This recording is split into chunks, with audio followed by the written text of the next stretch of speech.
And we're back here once again with another episode of the Cloud9 podcast, season 15, episode 19. So I hope you guys had a great day, and I hope you guys have a great rest of your week that is ahead of you. And in this episode of the Cloud9 podcast, very similar to when I had a talk with Cloud Sidkey about 2 or 3 weeks ago, we're going to do another talking with one-on-one with a different person this time around. And no, David is not Cloud Sidkey. They are definitely different people. So today I'm going to be talking with the 100th Superfan, David Szajnuk. Like, you're very shy and you're knocking on somebody's door. There you go. Because if I had said that, I would have just went like, nope, I'm done. Whole show's thrown at the wall. So it's been a long time because I have seen your videos. Your videos came up in my recommended feed for when I was watching League content on YouTube. I think I was watching like Summoning Insight or something, and then you were just next to that recommended. I was like, okay, I'll just watch this guy, and then started watching, and I was like, okay, he loves 100 Thieves a lot. Because back in the day, I don't know if you remember this. Remember there was the 100 Thieves Talk podcast. Remember those guys? Talk, Jordan and Cole, the dads. Yeah, whatever. They just retired from League. They just stopped doing it. I was like, wow. It's something. They started families. Both of them started families. Oh, dang it. So they got other priorities in life. It was what it was. But like they pop out of the woodwork every once in a while when 100 Thieves announced that they were dipping out. They popped back out on Twitter for a little bit. It's like, oh, missed you guys. So they went to get the wife buff like Doinby did. If you have a wife buff, that means your life is automatically going to be better. It wasn't enough to save the franchise, though. Yeah. So take that for what you will. So before we get into everything regarding, LCS, now LTA, what an awful rebrand. I hate the name. It's literally trash. It's literally terrible. And we got the worst logo. The logo where it looks like a crown with like the eyes at the bottom. That I thought we were getting that one. I was like, that one doesn't look that bad. We got the freaky looking the Metacross missing a few legs and a face. Just looks absolutely trash. So we're going to start here and then move on to, LCS, LTA, Worlds, MSI, stuff like that. How did you actually start playing League of Legends at all? Who introduced it to you? Or did you know it was coming out and then you just played it then? Introduced it to myself, surprisingly. Really? Okay. Yeah. So I was playing Smite back in the day on Xbox, and I was doing an internship back in, this was 2014. This was my sophomore year internship. Mm-hmm. I was doing it in Jersey, and I had like no money, was just working 24/7 and playing video games, living in an apartment above the pro shop. And I would go down and steal my boss's chair and bring it up to my room and then return it in the morning before he got there. So I had like a comfortable chair to sit on and play Smite for like 5-6 hours all night. And I eventually got to the point where I was like, okay, I've heard like Smite's fun. I enjoy the competitive side of it. I was playing game battles, tournaments. I was like more casual competitive side of things. But everybody was like, okay, you understand this is like not the best MOBA. It was like a late night conversation. We were like, oh, Smite's the greatest game ever. And they're like, no, Smite's a knockoff version of League. And I was like, what do you mean? They're like, there's this MOBA game, League of Legends. Don't play it. It is what it is. I was like, okay, fine. So I'm watching a movie one night after playing Smite. And I was like, you know what? Movie's boring. I'm going to download League of Legends. Just try it. Like I'm on like literally laptop on my lap on a bed. I've never played like a PC game like that before. Yeah. And so back in the day, if people don't remember, laptops could actually run League very good. I remember when I had my first laptop, it ran League perfectly until they started making all these upgrades to the game, and you could not play League on a laptop. Now, there's no way. You would need a legit PC. Dude, I was running 60 FPS, no problems at all. Now, the thing was, I used the trackpad for my first game, which was a god-awful experience. I didn't realize how much I needed a mouse. So the next day I went out, bought a mouse, came back, and I played 2 games of Varus. And I understood the mechanics of how a MOBA works from Smite. Yeah. But my hands weren't working. Like I'd never played a PC game. It was a completely foreign thing to me. But once I got the mouse and I started kind of getting the hang of it, I was like, I kind of get this. Like I can see why this is good. The graphics are a little bit interesting. I'm connecting with this one character that I got that's similar to Rama and Smite. So I kept playing it more and more and more and more and more. And it was like, oh, okay. And then I got sucked into it. Then ranked started. And so your very first main was Varus? Yeah. First champion I ever touched was Varus. Do you remember your second one? I want to say it was Cassiopeia because I thought she was going to be a marksman like Medusa in Smite. Yeah. Just not play similar to that at all.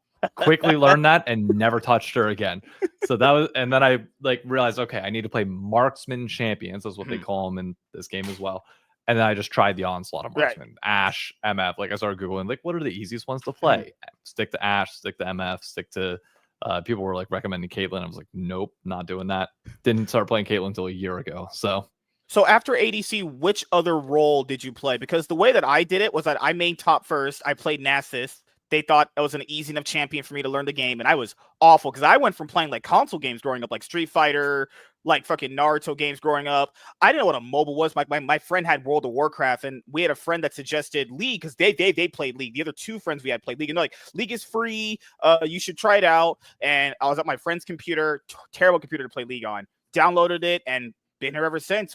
Started watching League around Worlds 2014. So I've been here I'm old at this point now, guys. Because this was like when I first graduated school. I was around this time period. So wait, pause there. You said Naruto. Are we talking like Naruto Budokai Tenkaichi 2? Those games I had. Yeah, that time. Yeah. So at that time, I think it was Naruto Clash of Ninja Revolution, the game for like the Wii or whatever. Because man, I was only just a console guy. And then when I played this, I was like, how do you use abilities? How do you attack people? And then I was so trash. If you saw what I was looking like in League, boosted wasn't a word. I was literally like, you should have thrown me into like outer space. I was that bad. And then I played Morgana because people who said, well, you can't carry games. They literally told me, you can't carry games. Just play support, throw Qs. That was literally what they told me. So I learned support afterwards. And then afterwards, I was like, okay, I'll play mid. I played Yasuo as my first main. Man, there were some games I straight up went 0-20. But that's I just kept pushing through because for some reason this game, when you played it, I was like, I just wanted to keep getting better. When someone would smash me, I was like, hell no, going back in. I want to just do way better. So what was the role you played after ADC? The only other role that I played was Shen top because somebody gifted me a Shen skin for free early on. Like the first friend that I made in college, EB. I'm still friends with them on the League client. I catch up with them every now and then whenever, like in League clients, the only time we ever really talk. But he gifted me a Shen skin for Christmas, like the first year that I started playing. And I just like, that's my secondary champion. If I'm going to play anything else that's not a marksman or ranged champion, I'm playing Shen top, and that's it. So you're just a full-on ADC main. That's it. I'm a full-on marksman main. I will play other roles, but it has to be a marksman. If I'm playing jungle, it has to be Kindred or Graves. If I'm playing mid lane, Tristana, Lucian, something like that. If I support Senna, that's it. Top lane, I have forced Ashe top before, and it's worked incredibly well for some stupid reason. No, I'm not a Quinn fan, but I will force Vayne, obviously. Vayne top. Yeah. Vayne top. What about that meta where they nerfed ADCs and you had like Swain Ryze bot lanes? I picked up Swain. That was the one champion that like I learned during that time.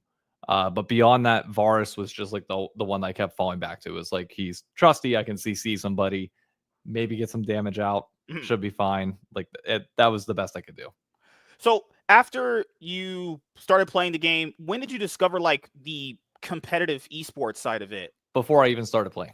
Okay. Like I had watched Worlds 2016 or portions of it on my wife's cracked iPad in her basement back in PA.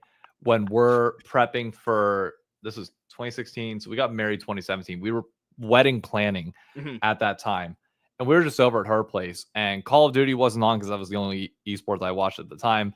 I wasn't playing League yet, and I was like, okay, I'm just gonna go on Twitch, and saw League of Legends World Championship on there, and I was like, okay, I'll watch it. I know, I understand Smite. I'll try this, see what it's like. And I remember.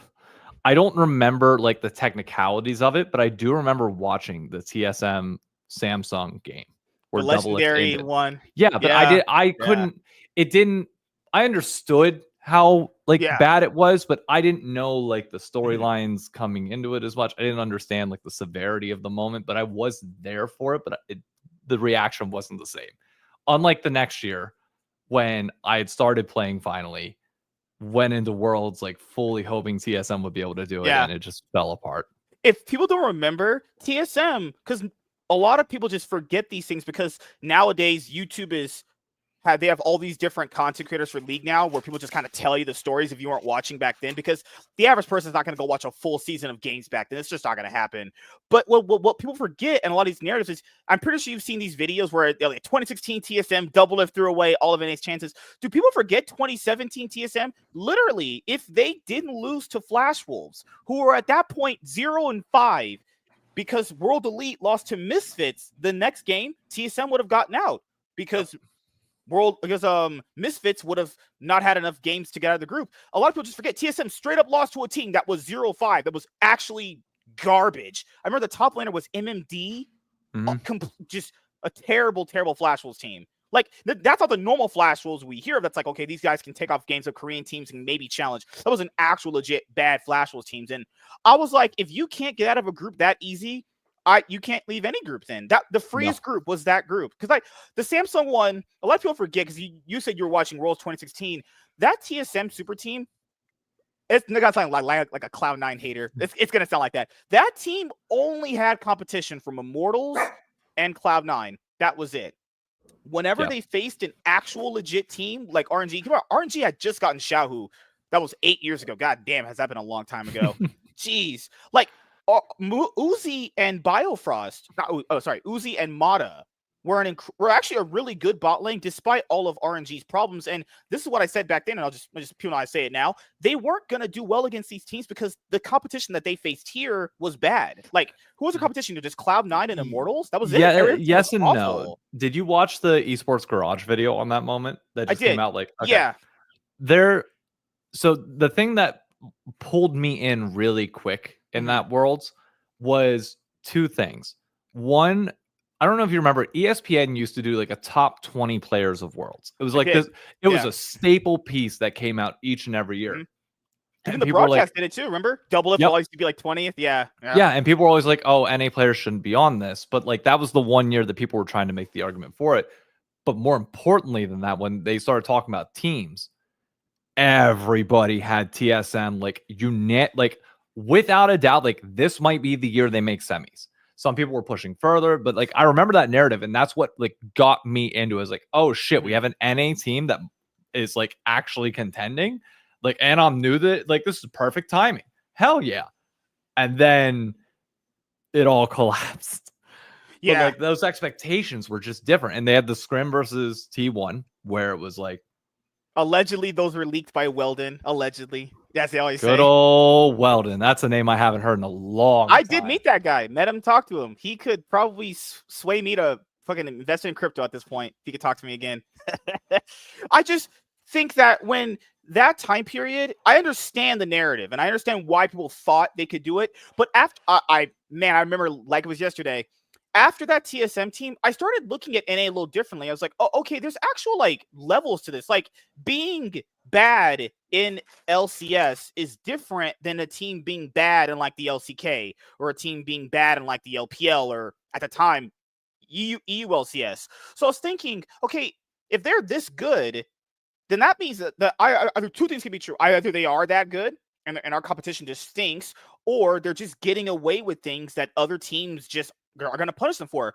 Like, I would tell people this. If you want to go watch that 2016 TSM team, just watch one of their really good games against like a Cloud9 or Immortals, and then watch them in that group stage, and you could see just the way that RNG's players or Samsung Galaxy's players punish them for their mistakes. They never got punished for their mistakes here, and that's what was my big red flag for them going into the event was like, if they are punished, how are they going to respond? Because as much as I love Cloud9 back in the day, they were not going to do that. They just weren't. I mean, this is not going to happen. Nope. You know, like their best player was what, Jensen and Sneaky. That was like their only best players they had. Oh yeah, top die. That's when Impact started really popping off. But that was just not enough because Bjergsen was walking out, just destroying people. Good Lord. And also Impact, like, love him, was historically an international choker. It's true. Yeah. Was, at least when he was on North American teams. It was like the impact that you got on the international stage, barring MSI 2019. Yeah. Yeah. Just was not the same top die impact in NA. I remember when he started doing the whole top die pop-off moments from that regional qualifier, he was just solo killing everyone, roaming around the map, just impacting the game. And I was like, at Worlds, he tried. It's just that Cloud9 team, it was so weird because they weren't bad, but they had just made all these random roster moves that if they had, I feel like if they had started with that team, it may have looked a little bit different. And that's when, remember, they had Bunny Fufu, Smoothie, Meteos had just, I think, came back to being their main jungler because High was their jungler before. It's, man, that TSM, now looking back, do you miss TSM? Yeah, I do. I miss them tragically because, like, prior to Optic coming over, TSM was the team that I was pulling for at the time. But partially because obviously, like, it was the narrative at the time. I wasn't watching consistently. They were a reason for me to watch. It was fun to watch them in finals because they would always win and then go to the international stage. Like, you could rely on them being there. And they embraced the sports side of things more than most other teams did at the time.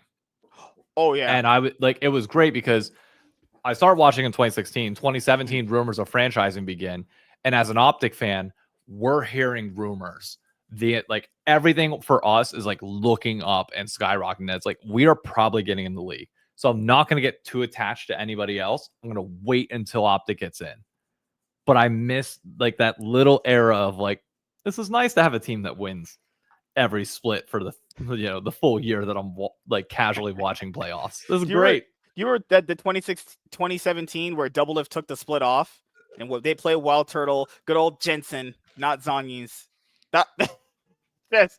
God, and then Cloud9, they were supposed to meet TSM in the finals, but Cloud9 lost to that Dignitas roster with Shrimp. You guys remember who the hell that is back in the day. And then TSM, they ended up beating Immortals in that split in the finals. And I remember Dash saying, hey, are you guys going to do well at Worlds? Do not get my hopes up. And then they bomb out of groups again. At that point, I understand why Reginald got rid of them. I get the move because you have the roster there for 2 years, and they just didn't do it internationally. Even the players themselves said, if we don't do it internationally, then we're just not good. We're chokers on that stuff. I know Double Live likes to rewrite the story. I understand why Reginald got rid of him. It's fully understandable that this guy that's supposed to do this for you doesn't do it. Like, that, guys, that's a job. Like, I'm sorry. That's just how it works. And Zen and Mithy were better. If you look at EU too, they were a strong bot lane too, but they themselves were also inconsistent. So hindsight's obviously 2020. And like now, like now we know that it's like, okay, if you have an NA player that is performing well domestically, you keep taking chances on them. Right. And you wait for it to work out because there is no guarantee that you will get back to that point. You can't move on from somebody unless you see a drop off of their skill domestically as well. You do not give up the player that is good on our side. That's why C9 is stuck with Blabber for such a long period of time at this point, despite what many would say is like, hey. I was there for Blabber's first ever LCS game. I was there. In person. In person, yeah, we took a picture. Yeah, back in 2018. That's awesome. Yeah, so people don't forget, Cloud9 were bad that split because Reaper was like, hey, we're going to bench all our star players. And I said, we beat you in your opening game, by the way. Optic beat you. Thank you very much. That's true. I remember that. You sad. Good Lord. Bring up all the bad memories. And then I was like, hey, we're 10th place. You might as well try him out. I mean, you're 10th. You might as well. Literally, it couldn't get any worse than this. And then they stuck with him. I remember the Svenskeren Blabber combo they had for a little bit there. 2019, he was kind of there a little bit, but 2020, they fully went in on Blabber. That 2020 Cloud9 roster, keep in mind, maybe I'm misremembering. We've not had a team that dominant since them, I think, right? A team that was just basically clear cut above the rest. No one's touching them at all. I don't think we've never had a team since that point that's been that good. Like, to the point where we're hearing rumors that they're stomping people so hard they cause them to all have mental breakdowns. Yeah, that's bad. we've not, because like since then we've had one or two teams towards the top. Like there have been people. Like, I wouldn't call Team Liquid last year any level of that Cloud9. No, even though they were making runs and like they weren't losing all that much, C9 was just like dominant. Like they were putting kids so far in the ground that you sat there and it was like, bro, what the fuck? And that's where it's like, for when we beat you guys in summer and ended your 10-0 win streak to start for 100 Thieves, it felt like you slayed Goliath. Like you done like that was like probably one of the single best moments ever that I've had. It like that locked me in as a fan, because I remember I tweeted out, and you could probably find it if you like search hard enough. We were at the beach down in Jersey. I think it was Ocean City, New Jersey. We were bored. Wife wanted to read a book. I'm the type of person I need to do something. So I made the 100 Thieves logo in sand and said, today's the day that we end Cloud9's perfect perfect season.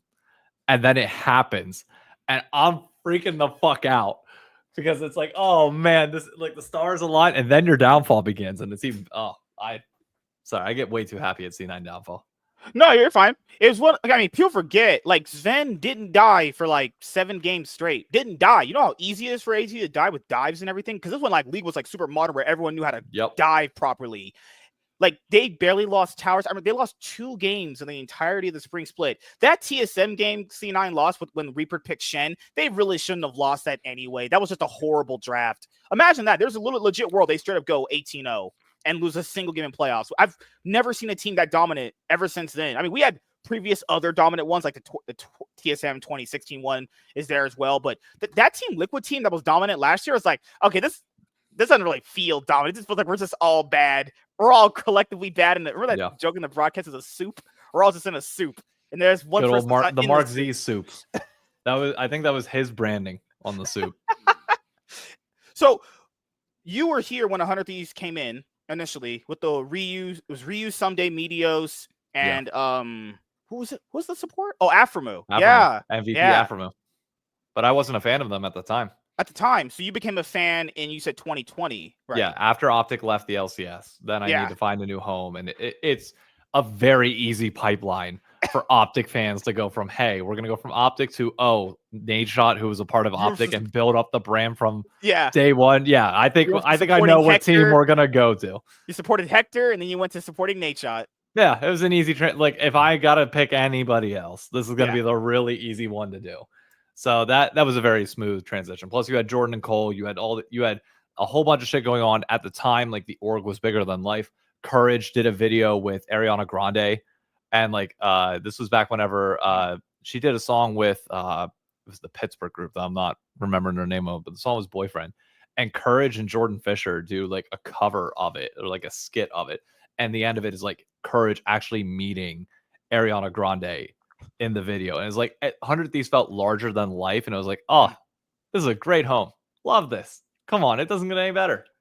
Because I remember at the time when I think it was FlyQuest said that, people could find my YouTube comments still there. I was like, why are we keeping FlyQuest? This back before they were legit terrible. They were legit awful. I was like, why are we keeping them, but we're not keeping these other orgs? And then, at this point now FlyQuest has been here and they after. Yeah, but it's new I was gonna say it's new ownership. So we have to like I know people are like, oh, FlyQuest has been here for years. It's like, but do you remember the MASH rosters? Like, come on.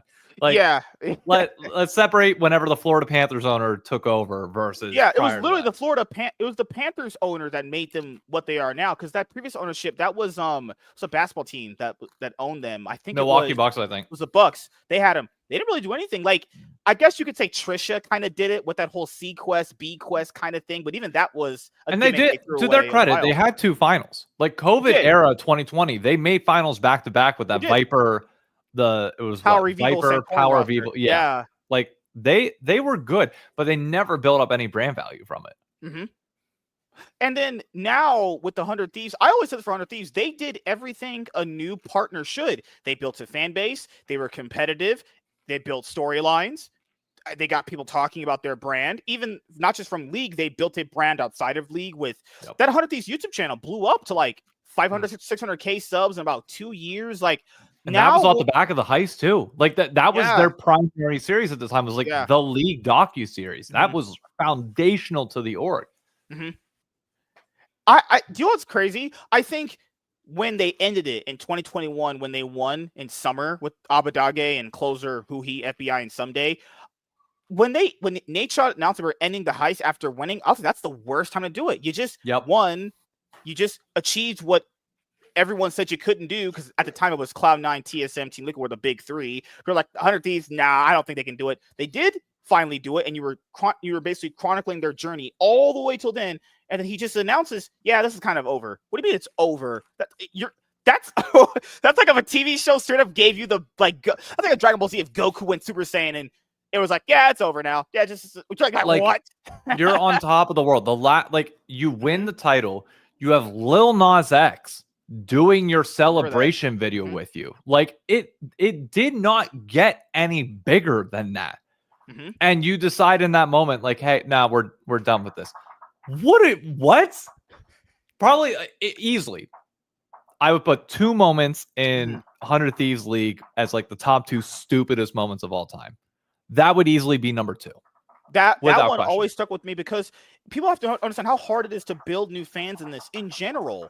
And then they had built all these fans. They did the content good. They did everything right. I mean, minus losing and having some bad seasons. Every org has it. Every org has bad seasons and stuff. But they did everything right. And they built a brand outside of League that they could have that as a pipeline. The Courage Nate Shot show. They haven't God forbid they had Amaranth on one of their episodes. Holy crap. Crazy at this point. And then they're like, Nate Shot's like, yeah, no more of this. What do you mean no more of this? You just won. Now everyone's going to be interested to follow what happened, because we never really got a chance to figure out why didn't that same roster. I mean, they went back-to-back finals. I had them beating EG in that split, but Danny had his glow up when he did, and that that definitely translated over in that day. They were big stage chokers.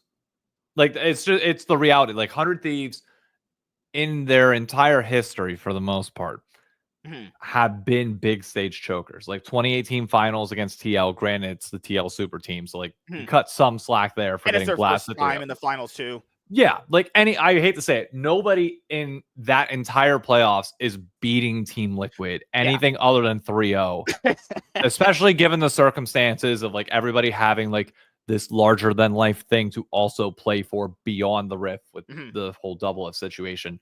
You're not doing anything there. They win their title in COVID, which without an audience really sucks. Yeah, and then the 2 times that they're playing in front of a crowd after that point.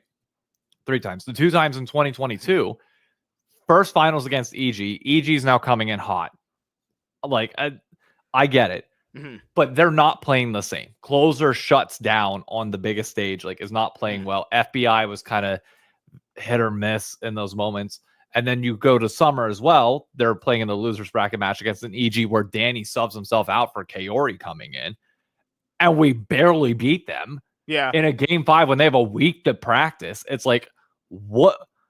How are we this different between on stage and not? It's like look, some people are just big moment players, can handle the stage like that and transition their play, if not elevate it in those moments.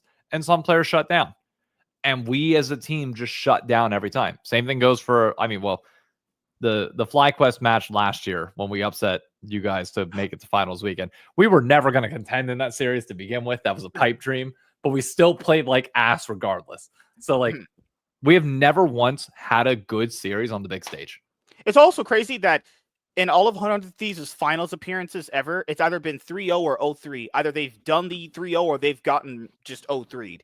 And that first ever finals they ever had, people factor in, at that time that was before the stage games that came back where you have the crowd and everything. They won in an empty LCS arena. There was no crowd. I mean, you had the TL staff that was there.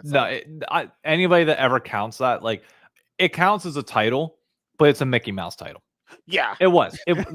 If you don't win it in front of a major crowd, and I get it was necessary for the time. I'm not disputing that in any way. I'm sorry, like, it doesn't feel the same. I've still yet to get that stadium moment of seeing. And then they got their revenge against EG in that summer split. But then problem is that Cloud9 were ramping up in playoffs, and then they do the 3-0. And then because in the stadium, you could see there's a lot of 100 Thieves jersey. People were fans. It was just all like, damn. And then you see that group draw video.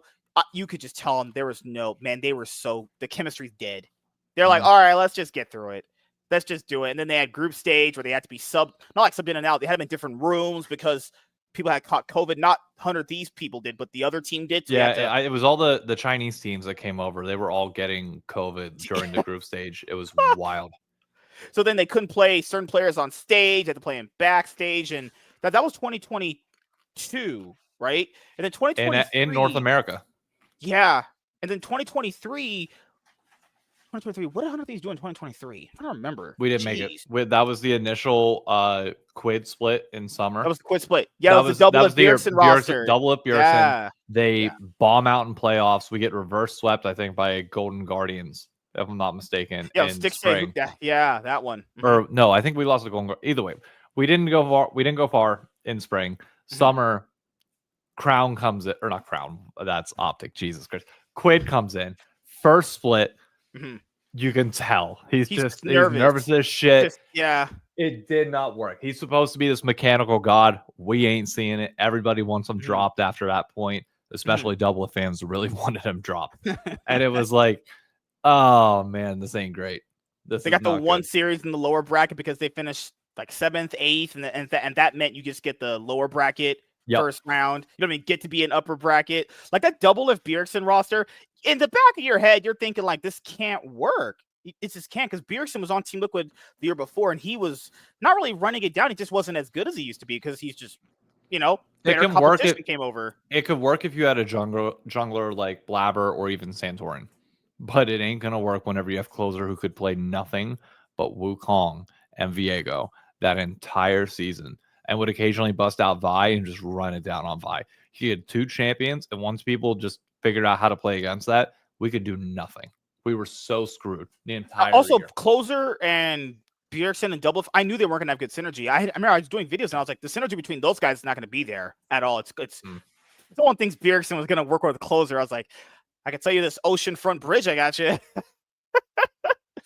And then you had no lane to play through, and you had Someday, they started. Was that Tenacity? Yeah. You had no winning lane to play through at all. That entire year. His first play, he didn't really know how to sufficiently carry at all. No. So Someday comes in, and it's like, okay, well, Someday's not going to win lane either. Someday's going to go even and then beat you in the mid to late game team fights. So we're down gold in all these fucking fights, and it's like, where do we win?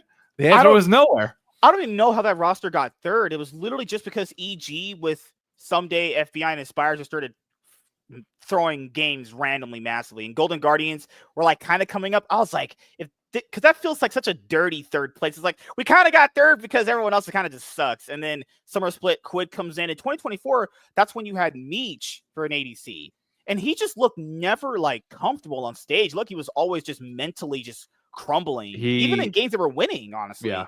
Look, some people, again, I hate to say it, but like we have a history of picking the guys that aren't good on the big stage, and he couldn't.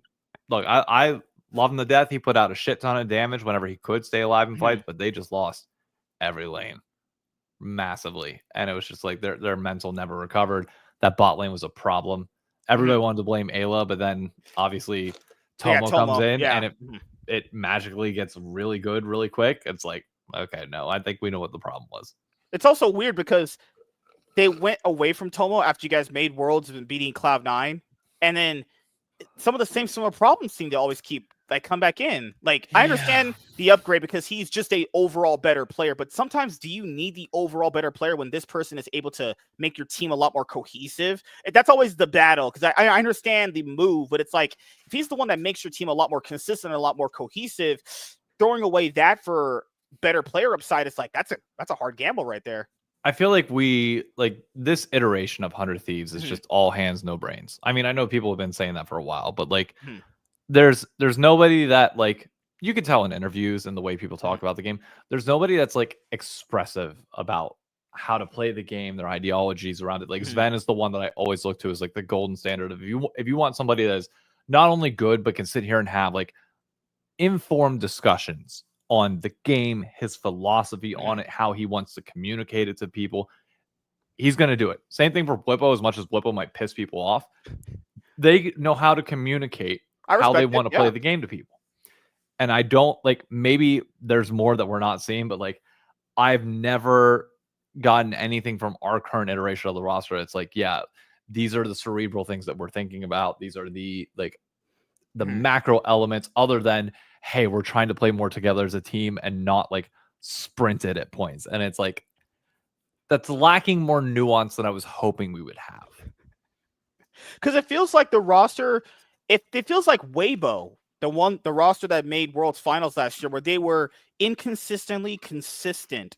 Like, when it looks consistent, it does look really good. It looks like, okay, this might be a team that's pretty scary. But when it looks inconsistent, it just looks like just a mash of players that don't really know what they want in the game. Like, sometimes it's not the fact they're even losing lane. They're just not making the decisions that progress the game in the right moments. Like Sniper came out last year, was fine. This year he's been rather sophomore slump. Yeah. Like, we can call it what it is. It's a sophomore slump. I always think River's been fine. I know people say he had some slumps here and there. I think he's always been consistently pretty good. The only thing he can't play is mages. The mage meta when it was Brand, Zyra, when there was mage jugglers. His positioning would be a little odd in some of those fights. But But Quid, I think, is one of the best mid laners here. Oh, Quid. Look, next year, you want the story of the offseason and like what should be happening now. Okay, he's dropping it right now, dropping the bombs. Quid is about to try and put on a fucking highlight reel this split because he knows if he plays well, he's getting paid. Mm-hmm. Like a good split here potentially gets him a starting spot at certain teams in the LCK next year, let alone a very, very high contract on somebody like, I hate to tell you, C9, Team Liquid. Like, you take Quid all day if he has a good split here to close it out. Oh, yeah. I mean, I think you take him in general, but like this just puts the exclamation mark on the point of, yeah, this guy is a top 3 mid laner in the league, can win you a title if you put him around the right pieces, give him a bot lane. Like, think about Quid right now. Like, I love APA. Nothing against him.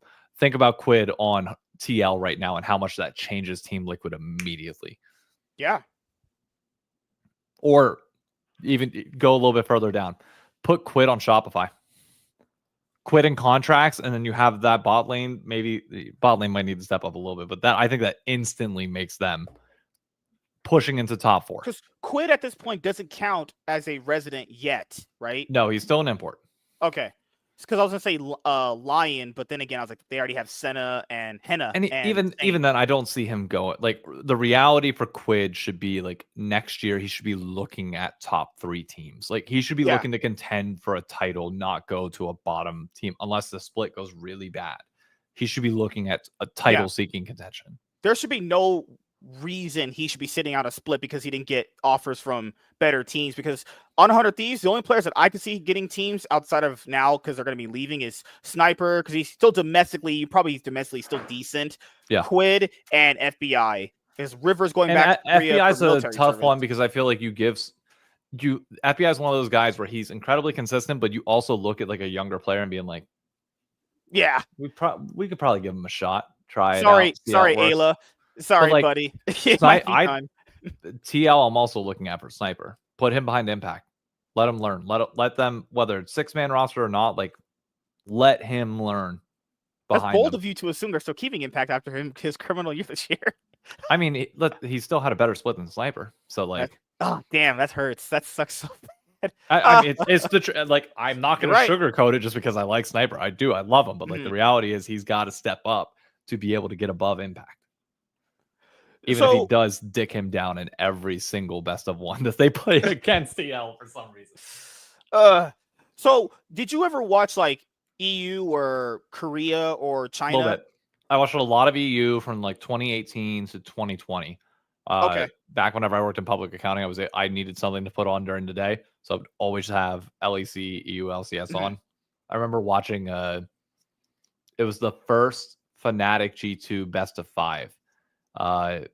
That playoffs that just was like an absolute banger. I was watching it in an airport the entire time. Loved watching LEC during like that era where like even Mad Lions and Rogue are stepping up, and it's like, this is interesting.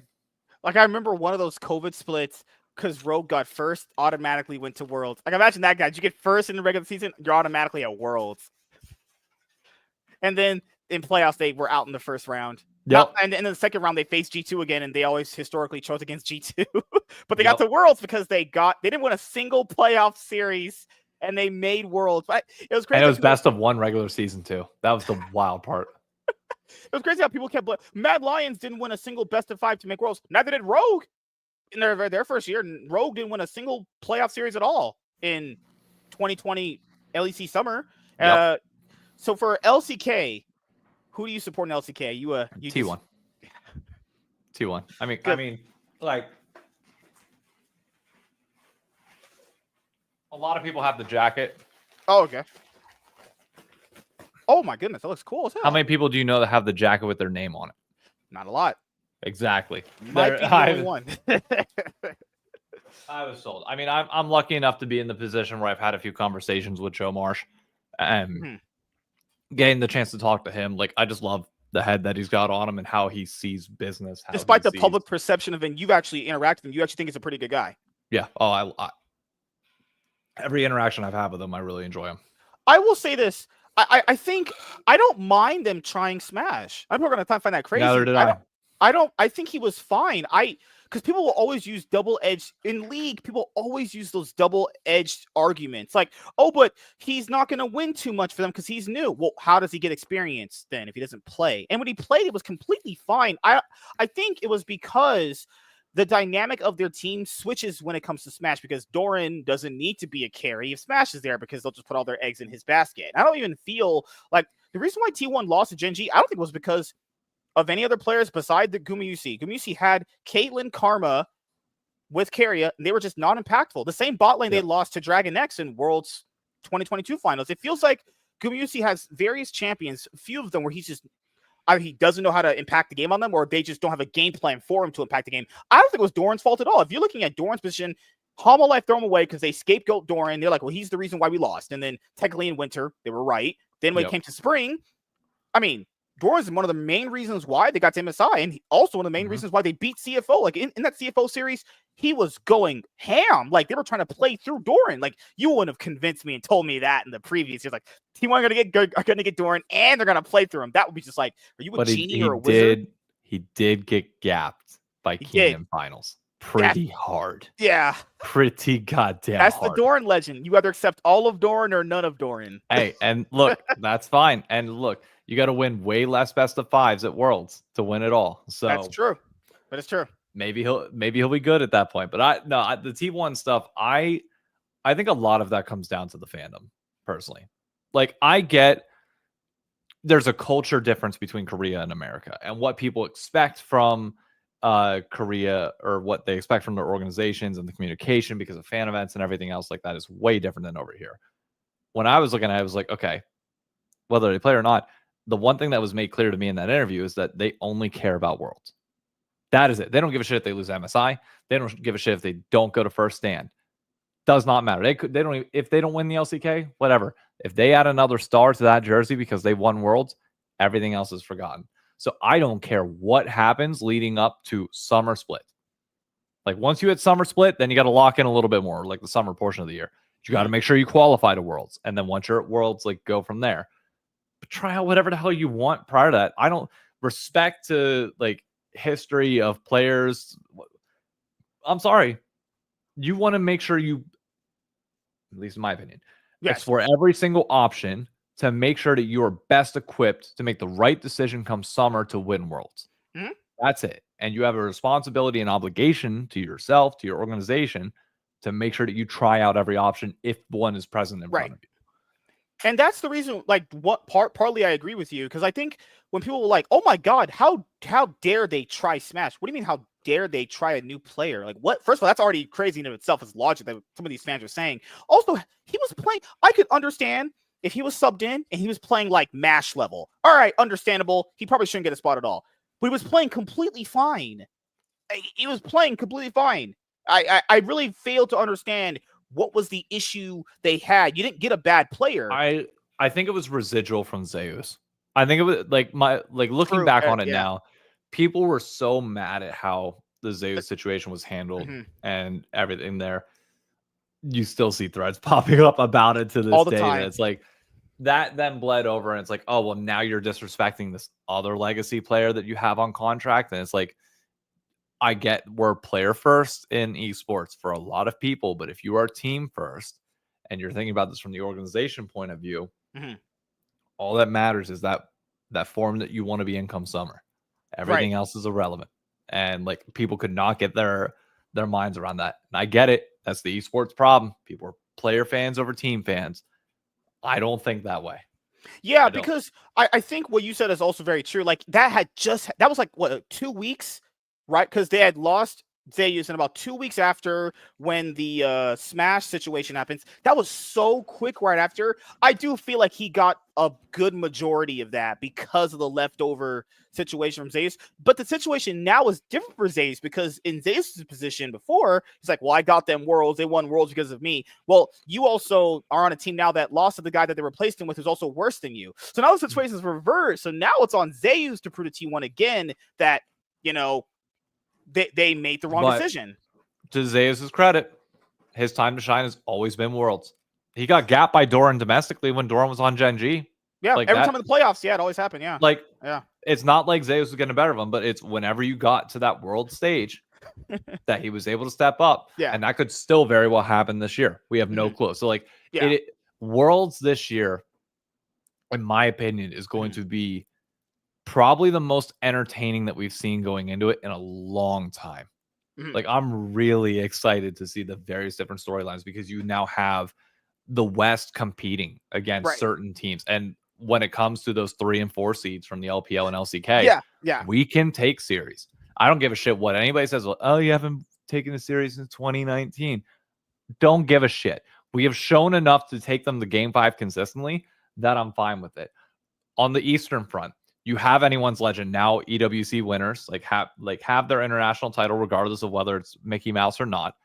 You have Gen G as the favorites coming out of MSI. Like, the potential for this Worlds is insane. So for me, I look at it like this. I know we had a back and forth on Twitter because of that. I remember. So this is my position. My position is like actual wins should be coming on the board at this point now. You know, that's where I'm coming from because if I'm telling someone that it's like, because I know you played Smash Brothers, right? You're very Smash. So I know about Smash Brothers a good bit. Yeah. So let's hypothetically we're like the 2 biggest people in your area, but people call us rivals, and you beat me pretty much every time we face, and I get a series off you every once in a while. Well, at some point, you would want me, if I'm that competitive with you, to start winning against you. And so my thing, like, translate that to the other part of the argument, which is I keep hearing every year that, oh, well, we're getting these guys to 5 games. We're almost winning. Almost, it's just, that's going to kill me. I need a series win on the board because to me, it always felt like this. You're bragging about a series you didn't win, and that's still like, okay, you did. It was close, and I admit these series are close. These aren't full-blown stomps like they used to be back in the day. But I want you guys to win now. Okay, you can get them to 5 games. When do we translate that into wins now? You see my point there? I get your point. I will raise you one that I had in a standalone video, which is let me ask, what sports have you played? Me? I played tennis in school. Perfect. Okay. I was a doubles player in tennis as well, and there's a lot of similarity between golf and tennis. Okay. If you want to contend with the top players, the reality is your skill level when you start is down here. And even though your skill level is down here, you can occasionally have those one-off days where you step up and contend with them. But does that mean that you're actually at that level? No. And that was the reality of 2020 through 2023, where we were getting bitch slapped anytime that we faced them. Our skill level was down here. We'd occasionally do enough to get out of group stage via an upset with C9 in 2021, and then you get blasted 3-0 in that moment. Now, as your skill level increases, you're going to get more chances against these top teams, even though you're probably still not going to win them. Same thing with tennis. Your skill level is getting to that point. You're now able to take them to 3 sets or 2 5 sets for guys, when before you were getting blown out in 3 or 4. Does that feel great? No, you're not winning, but you are tangibly seeing skill development and growth in the same way that we have been. I see your point. Prior. You want it to just be, even if you're not winning, at least it looks close. I want progression, which is what we're seeing. Last year, we saw the first time that we were able to take an Eastern team to a best of 5 in a long ass time. Been a long time. Long time. It was like, okay, great. Are we overperforming, or has our skill level increased to the point where we can get in that position again? And now this year, we've proven that we are there. Not at their skill level, but we're at a high enough level to the point where we can consistently push these series to that level. And like tennis, you're going to have many games where you push somebody to 5 sets and still lose. It means that you're close, but you're not quite there. And you have to keep going. But now comes the hard part. Okay. Now we have to get over that hump. But say at Worlds, say we go in and we beat, I don't know, whoever say we beat Hama Life. Okay. In a best of 5, we go to semifinals, but then we lose. Does that mean that we are now on like LCK level because we won one series? No, not at all. You have to start doing it consistently. And it might be a while before you get another best of 5 win, but you have to just keep improving. And what I'm seeing right now, despite the same results, is us being able to contend on a consistent basis with the non-1 seeds of each region. And that's fine for where we are skill-wise. And we will eventually keep getting chances. And if you convert in one of them, that can keep building the momentum. But you can't get upset just because you keep failing over and over again. You're at least getting to these marks that we were not getting to just 3 years ago.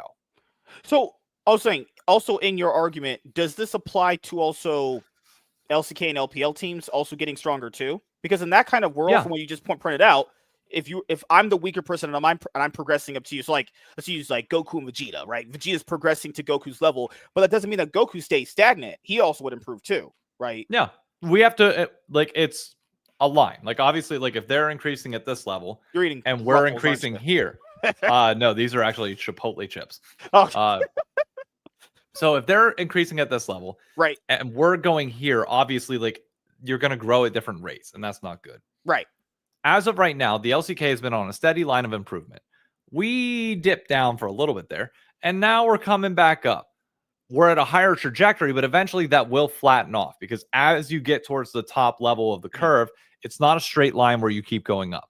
You eventually bell out and then eventually try and like make little steps to get up there. We're at this stage where we're starting to get back up to where we need to be.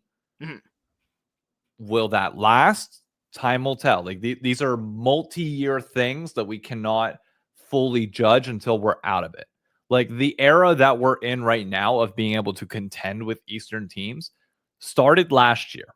It's not the NRG got blasted in Worlds 2023. It was not even close. So like this just started last year where we were able to pretty push much just FlyQuest, if we're being honest. Exactly.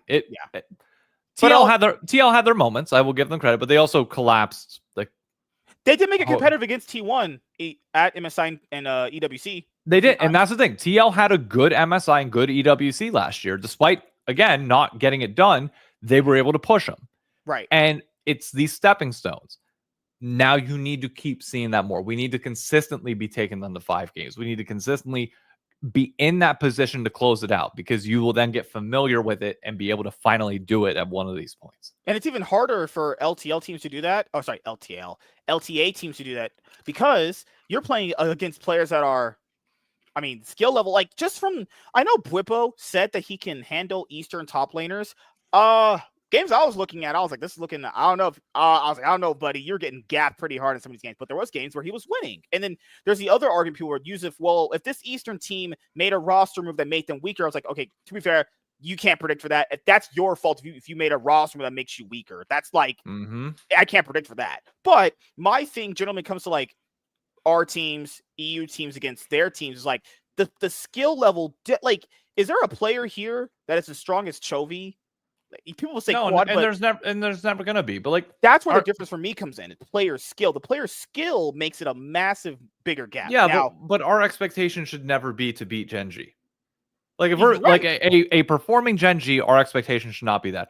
Our expectation should be to beat a Hamlin Life, beat a BLG, beat a T1 as I mean T1's Western Daddy, one really weird, the one really weird exception. We should be able to beat everybody but the 1 seeds, or at least not beat, but contend with them, and eventually pull off a win. Right. And that's enough to get you to a semifinal. And realistically, semifinals at Worlds should be like our like optimum goal. No, I agree. I think people should have expectations, but also temper them too. Realistically, if the Asian teams are performing what we think of them at their best, because no one's ever going to predict an LTA team to win Worlds. So if I'm predicting Gen G to win, T1 to win, Hololive to win, I should expect them to have the best performances because, to be fair, they do have the best players collectively between those 3 teams. If your team can maybe take a series off them, that's good enough because on average, as you pointed out, you probably shouldn't be taking games of them on average because you're just that much weaker skill wise. But there have been series where, some of these players just underperform. Like Gen G. I think Gen G, Gen G that won recently. You could make the argument owner Tarzan played better than Canyon. Canyon put his team in such bad situations that he blatantly was just inting them. But people remember like the highlight games of him ass gapping Skewmon in that one game, that Lee Sin game. Oh, I felt bad for him. He got destroyed on stage. Imagine getting that destroyed on stage as Skewmon did. But you're at this point now where if Canyon's playing Lucy with his style, you can win series like that. If he's inting that hard, you could for sure win a series. And the thing is, like, look at FlyQuest at both MSI and EWC. The reality for us is that we need everybody clicking on the day. Like that, as the underdog, you have to have all 5 people. You cannot have somebody have an off day and be able to recover from that, because otherwise the other team is just naturally more skilled. They can have somebody having an off day and be fine. We cannot. At MSI, Quad and Masu, like you look at Quad, he was getting beat pretty bad. Like that's our best mid laner. He's losing to them that hard. That shows you the gap between skill. Yeah, exactly. But you put him in enough of these situations, you get him to more international tournaments, get him playing more. Eventually, it can come. Like what I don't want to see from North American fans going forward is like this old philosophy that we used to have of like you go to international tournaments once, underperform, and all of a sudden, well, we tried. On to the next, like bring in the next guy. It's like, no, we better have learned our lesson. You got to give multiple chances, like 2 to 3 years worth of chances. And even then you look at it and say like, okay, is it them or is it like, what is like that is on coaching and management to learn from where we fucked up in the past and say, okay, where are our actual flaws and what's happening here? Look at G2. Okay. The difference between G2 at MSI versus EWC, night and day. And their coach, Memento. Yeah, you're right. Memento. Yeah. He came out with a tweet earlier today and was like, I can't tell you all what it was. Oh, I saw that one. Yeah, but we did a lot of digging in and found what we believe to be the problem of like what was causing us issues. And it's like, that's good coaching. Like these are like people were asking for Skewmon and Lebrov to be fucking like executed. Skewmon, I would say to keep. Lebrov, you could throw away. I've seen Lebrov for years. They were saying anything, and there, yet honestly. They went to 3 games with Gen G at EWC because all it took was that little bit of like, hey, rather than just scapegoat and say this player's not good enough, let's give it in. Let's really dig into this problem. They did. They put in the work, and look what they got out of it. A top 4 finisher. Like that's good. That shows growth. That is what I want to fucking see over and over again. I don't want to see Quad. And then you see game 3 against Gen G and G2 where it just looks so disgustingly bad. Like, it's so weird. It's like, that's because these are arguments that I've been thinking about, too. It's like, okay, are we reaching them or are they just kind of fucking with us? Because you see those game 3s against Gen G and G2, like, what? At EWC, wow. They were happy gaming a little bit at EWC. Or even that guy, the FlyQuest BLG series, game 5, to be fair, I even agree with you on Twitter. I think that was just draft. No, like, cause I know, so my friend who's like around Master, he's like, well, Zillion counters Galio.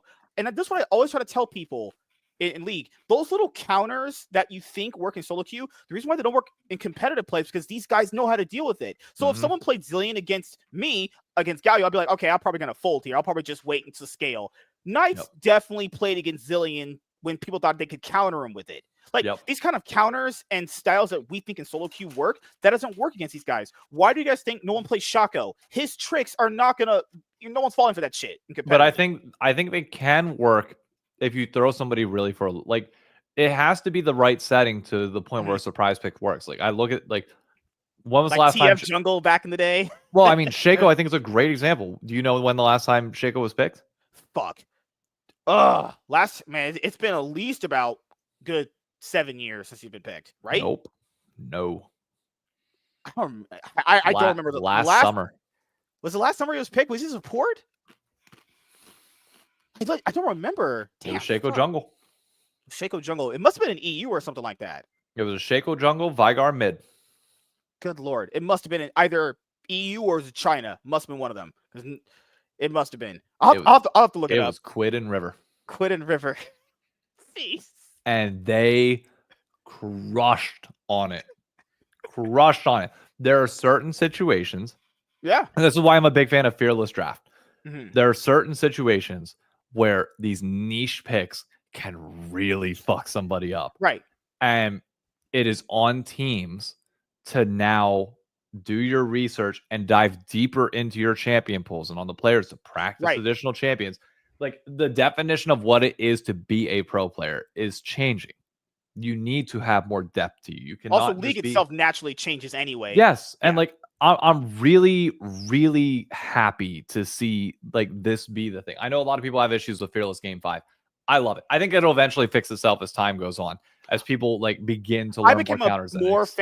I became a more like fan of Fearless a little bit more as I've seen. I was like, okay, this is actually fine. The only thing I don't like about it is that if I pick a champion that I never picked from your side, why can't I play it? So like, if you pick Kai'Sa, that means I can't have Kai'Sa anymore. And it's like, wait, that's kind of unfair. Why can't I play? I didn't pick it. Like, why can't I play it? But I understand there's 170 champions in the game. If we're sitting here and like, hey, I can't play the game once 55 champions are off the board. Kai'Sa. Like, I like my Kai'Sa too, but you know what? If I don't have the depth to be able to handle this, come on. Gotta pull out the Nyla. That's what Gumayusi does sometimes. Hell yeah, bring out the Nyla. Bring out these weird ass picks that can like what I don't get is everybody sitting here like, oh, these game 5 drafts are so weird. Why would you pick some of these champions in some of these situations? Look back to the MF counter. Back at what world that was 2016 Worlds with Rock Tigers? MF, yeah. Yeah. Like, you can have honestly more of those moments in this setting. If you do your homework. Popularized that. Like last year, did he not? He pulled support Draven or Callisto or some bullshit like that. He was randomly just picking shit because, to be fair, being that good, I think also it takes player. If you're that good as he is, I think you can do that. Yes. I will never forget Bucio's debut on 100 Thieves. The Azir support. I was like, you know what? Fuck it. Let him cook. I wanted him to bring out the Camille. I wanted all that shit. It didn't work with double lift, unfortunately. And then you could tell Bucio's like knowledge of league expanding because he was like, because Van was talking to him and he was like, well, I beat you in lane, but then was like, well, I won the game. And then you can see the progression in his mindset after that. Like, yeah, you did win lane. Doesn't matter unless you win the game. From that point of view. I'm all in on Bucio as a player for that reason. I'm all in on, like, he's like, you could just tell he's the type of guy to be like, yeah. Like, I knew it was double lift holding him back. I knew it was. Oh, we all knew, brother.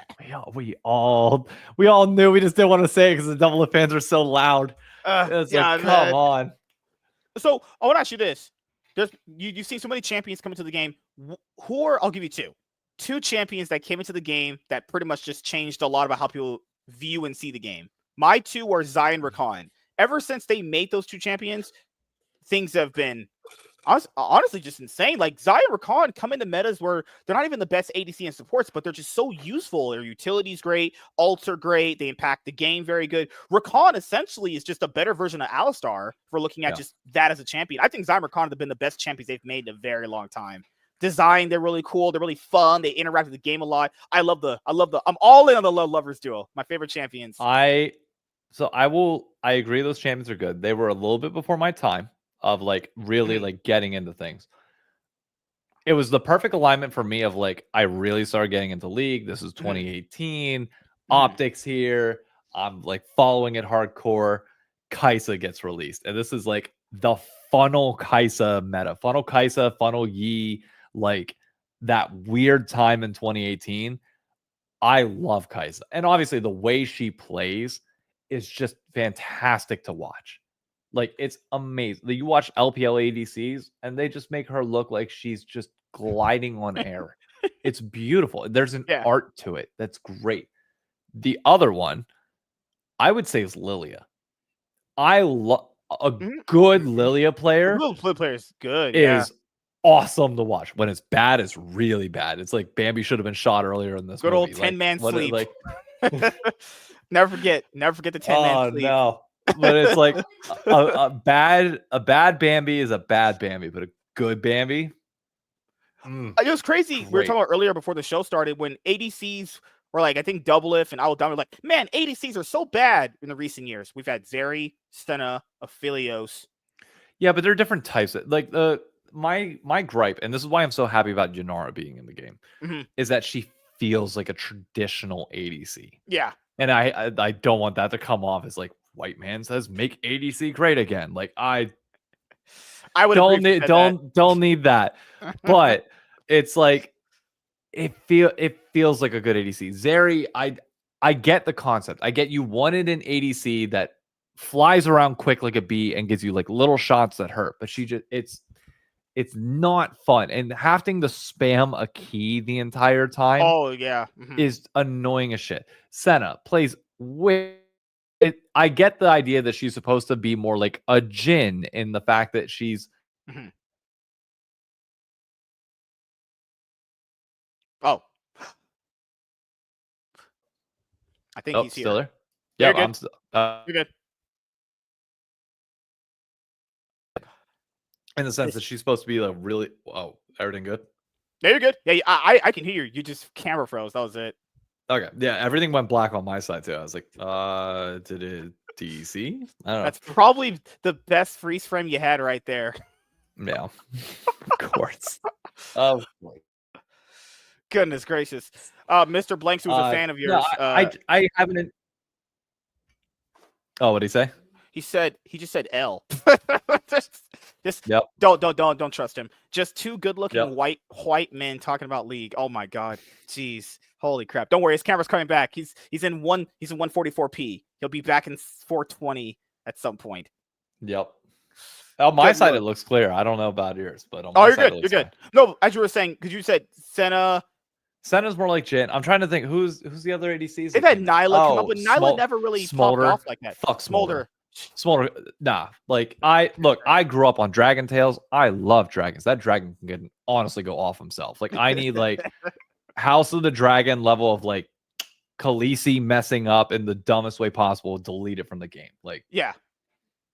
It's so crazy how ADCs were like, we have no good champions. I forgot. Smolder, Senna, Zeri, Aphelios, Nyla can be played. Like Smolder, they're not fun compared to Xayah, Kai'Sa, and now Yanara. Yeah. Those are Xayah, Kai'Sa, Yanara, Vayne, and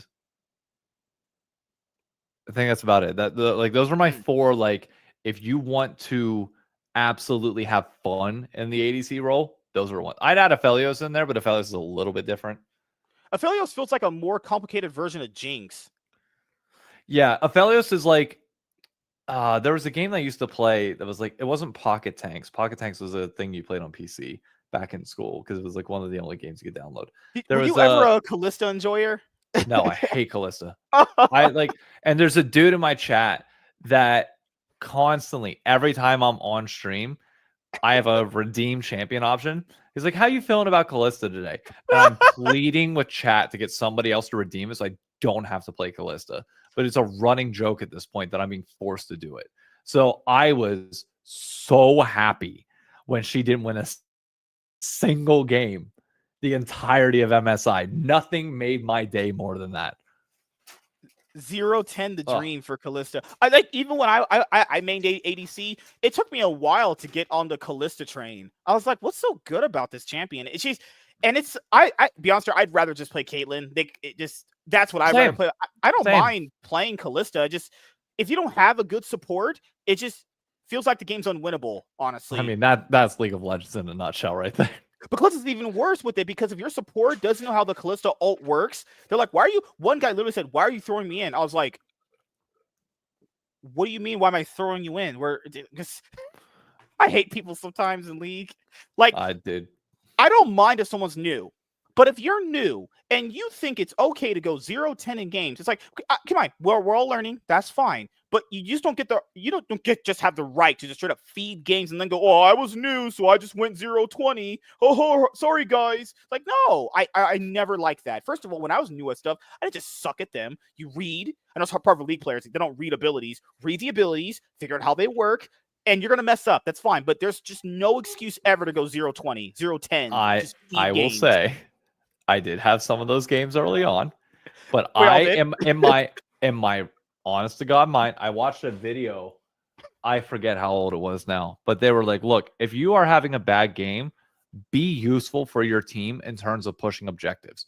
Mm-hmm. Find the lane that people are not going to, push it, and act like your Tristana is a Tryndamere, where you are just going to split push and constantly pull pressure to you so that your team can do something with it if you are useless. I had games where I was like 0-18, 0-19, but I'm drawing 4 of them because I'm just constantly hitting towers. Like if I'm going, I'm taking something down with me. And as a tower, that's a kit. Like I'm taking some of your shit. And we won games doing that because I'm pissing them off to the point where I'm pulling them over to me. And my team can take Baron, or my team can like do something else on the map. But it's like, that's the Baus level strategy of like, you really have to be intentional with it. You can't just be chucking, like the second you see somebody fight on spot. I'm not trying to do that. I'm trying to take an objective. And there are games where, you know, you DC, you come in like 3 levels down. That doesn't mean you just fight that other person and just start feeding them. I tell people, you have to, that's what I always say to the players. You have to think, calm down. It's not the end of the world. You're 3 levels down because your internet messed up because you have Burger King Wi-Fi and you DC'd. It's okay. People just feel like they have to do something. Like they panic. They feel like if I don't do something right now, then it's just over. And you should never feel like that. You have to just think, breathe, think of the right situation you're in. Don't go in 1v5. I'm still learning that to this day. Just don't go in 1v5. You see the highlight for yourself, the pentakill.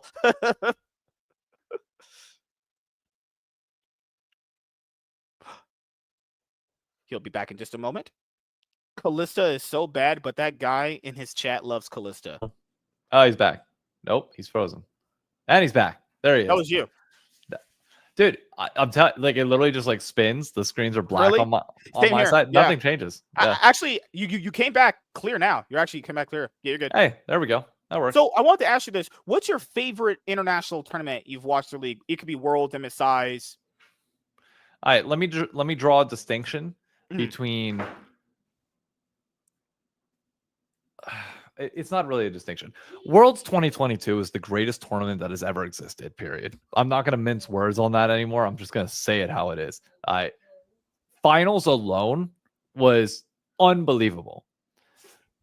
I'm biased at the fact that I was there every single day for group stage. Like, I would work 9 a.m. to 3 p.m. in the office. And then I'd walk from the office to MSG and work from MSG from 4 until like 6:30. And then like every time America played, grab my American flag, walk down to the media section in the front, cheer us on, lose 9 straight games, walk back up top, and start doing interviews and press and all that shit. Like it was fun. America got our ass kicked, but there was the hope of like Rogue was popping off in that first week. And it was like, oh shit. The rest of group stage was a little bit. That was the problem with that group stage format, was because it became so predictable. So like the teams you knew were going to get out, it made the rest of the day's games worthless because every game would play out the way you thought, and it was so predictable. I understand why they changed it because it just got so boring at that point. Like, agreed. But even with that in mind, the crowd was still incredible for all of those games, for all of those moments. You had the drama with Top Esports and the was that Oriana bug, right? Or it was Gam Top with the it was the what's the item, it was Lucian. It's the item that pops a shield if you take a certain amount of magic damage. It's the evolution of Hex Drinker. Why am I forgetting the name of it? Either way, is it Maul? Yeah, Maul. Thank you. Maul didn't pop. Like the drama of that, the crowd, that was the loudest I've ever heard a League of Legends crowd ever. Like you could not hear shit that was right next to you for a good minute and a half. Like it was unreal. I thought I was going to rush from I've been to EDM festivals with plugs in and taken them out just to see how loud it is, and that was not even as loud as that stadium was. Then you get to quarterfinals, and best quarterfinals that we've ever seen. There were, I think, 2 blowouts where it wasn't really close, but then you had the DRX comeback and that insane series with the inhibitor for death. Oh, the huge, And what's even crazier is EDG. I mean, that's what they say, that they said the players started feeling COVID effects later on. But it's the mental resilience of DRX having that happen to you. And then basically in game 5, EDG is on their inhibitor turrets about to end the game. and then they come back and win the game 5. You're like, wow. Yep. Okay. That's why I always did respect their run, because it showed just mental fortitude through all stages of it. Like they beat Gen G. That was crazy. Is they convincingly beat Gen G better than they convincingly beat EDG. That was crazy to think about. Yep. And it's like on top of like every crowd delivered. Every crowd. Like the problem that we've had with Worlds in certain spots, like this past year, I think could have been great had Riot gotten their head out of their ass and not had the group stage in the LEC studio. Like we went from 5,500 people at Worlds 2022 group stage to 300 last year. Immediately, I don't care how good games are, can't contend. Can't possibly even come close to it. Yeah. Then after group stage and quarterfinals, which were all in New York, 12 straight days of games. I'm obviously biased in New York. Like it's great. Right. The last 2 days I wasn't there, but I was hosting an event for Red Bull nearby for people that couldn't get tickets to just show up and watch and party. And it was great. Then you go to Atlanta. That crowd in Atlanta for semis, I want to say is the biggest semifinal crowd we've ever seen. I don't think there's ever like I'd have to go back and rewatch the VODs. I don't think we've ever had a bigger like it was 20,000 sold out for 2 straight days. From what I saw it on stream, it looked like a massive stadium. It was the Atlanta Hawks stadium filled out to the brim with people on the floor. Like, and that's the thing that League has always like held off on doing for the longest time was like they will put people in the stands, but they'll keep the floor open. This one, they put everybody on there, and it made it feel so special. And then you got to finals, and finals was just the like, moment when Gumayusi stole the Baron. Oh, dude, I remember because I got to vote for MVP for finals. I got to cast one of the ballots there, so I was like paying more attention to the series than I have any other series in my life.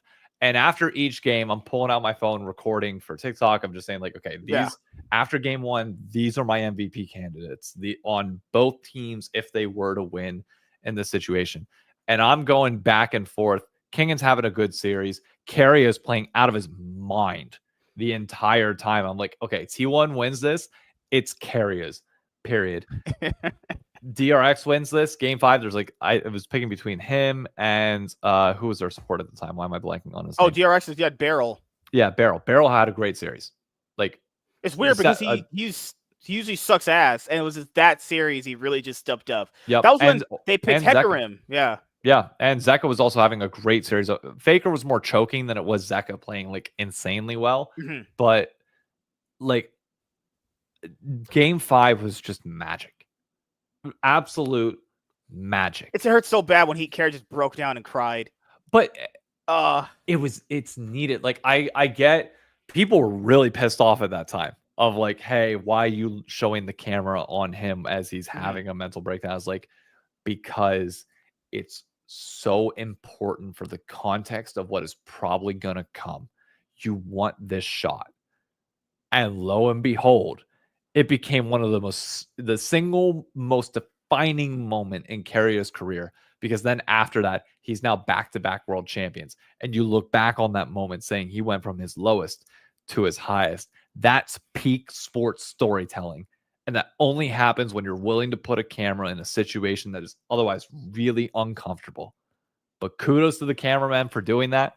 Was it worse in 2017? Remember when Samsung Galaxy beat SKT when Faker just I don't think that was as bad. Like Faker, like that was sad and upsetting. This was hard. Like Faker let out emotion. Faker, like he was not what Carrier was. That Carrier in that moment, I've never seen somebody in gaming have that kind of reaction. That was vitriolic. I was like, it's so weird the fact that if they had won that series, they would literally have pretty much all the world championships as an organization. It's so crazy to think about too, because that means they would have 7. Yep. Actually insane to think about. And it's so crazy that I always tell people this: even if T1 sucks coming into a tournament, they always just somehow magically do well at It's the not magic. international event. It's clutch factor. I think Faker just might be Goku from Dragon Ball Z. He straight up just might be the anime hero of that the whole that community. World's 2023 finals, dude. That was the worst I've ever seen him play. Really? Yeah, or 2022 finals. Sorry, the I one think where they the lost. worst I've ever seen him play was when they had the meta last year when it was Tristana, Yone, when you were having ADCs mid. Yeah, at Worlds though. Mid. No, not at Worlds. The worst I seen him coming into a tournament was LCK. Oh yeah, no. Last year he was looking really. I mean, coming into tournaments, he's had bad runs, but like at Worlds, like at an international event, I think Worlds 2022 was like, I was sitting there like, whoa, like to be fair, that. You have the CFO series we just had when game 2 and 3, that looked really rough, but he was completely feeding. It did, yeah. He's like, what is he doing? He's had some sketch MSI series. That's why I'm trying to like limit it to Worlds where for them that's really all that matters. Like, I mean, he didn't like last year. He wasn't looking fantastic, and then that finals against BLG, like game 4 and game 5, he's styling. Yeah. And I also understand Zeus's point of view. Like, if he doesn't want to be there because Faker gets all the credit if they win or all the credit if they lose, he wants to maybe do it on his own somewhere differently. I mean, that's a risk he wants to take. Go ahead. But if you want to go ahead, I'm calling it now. That ain't going to work out in his favor.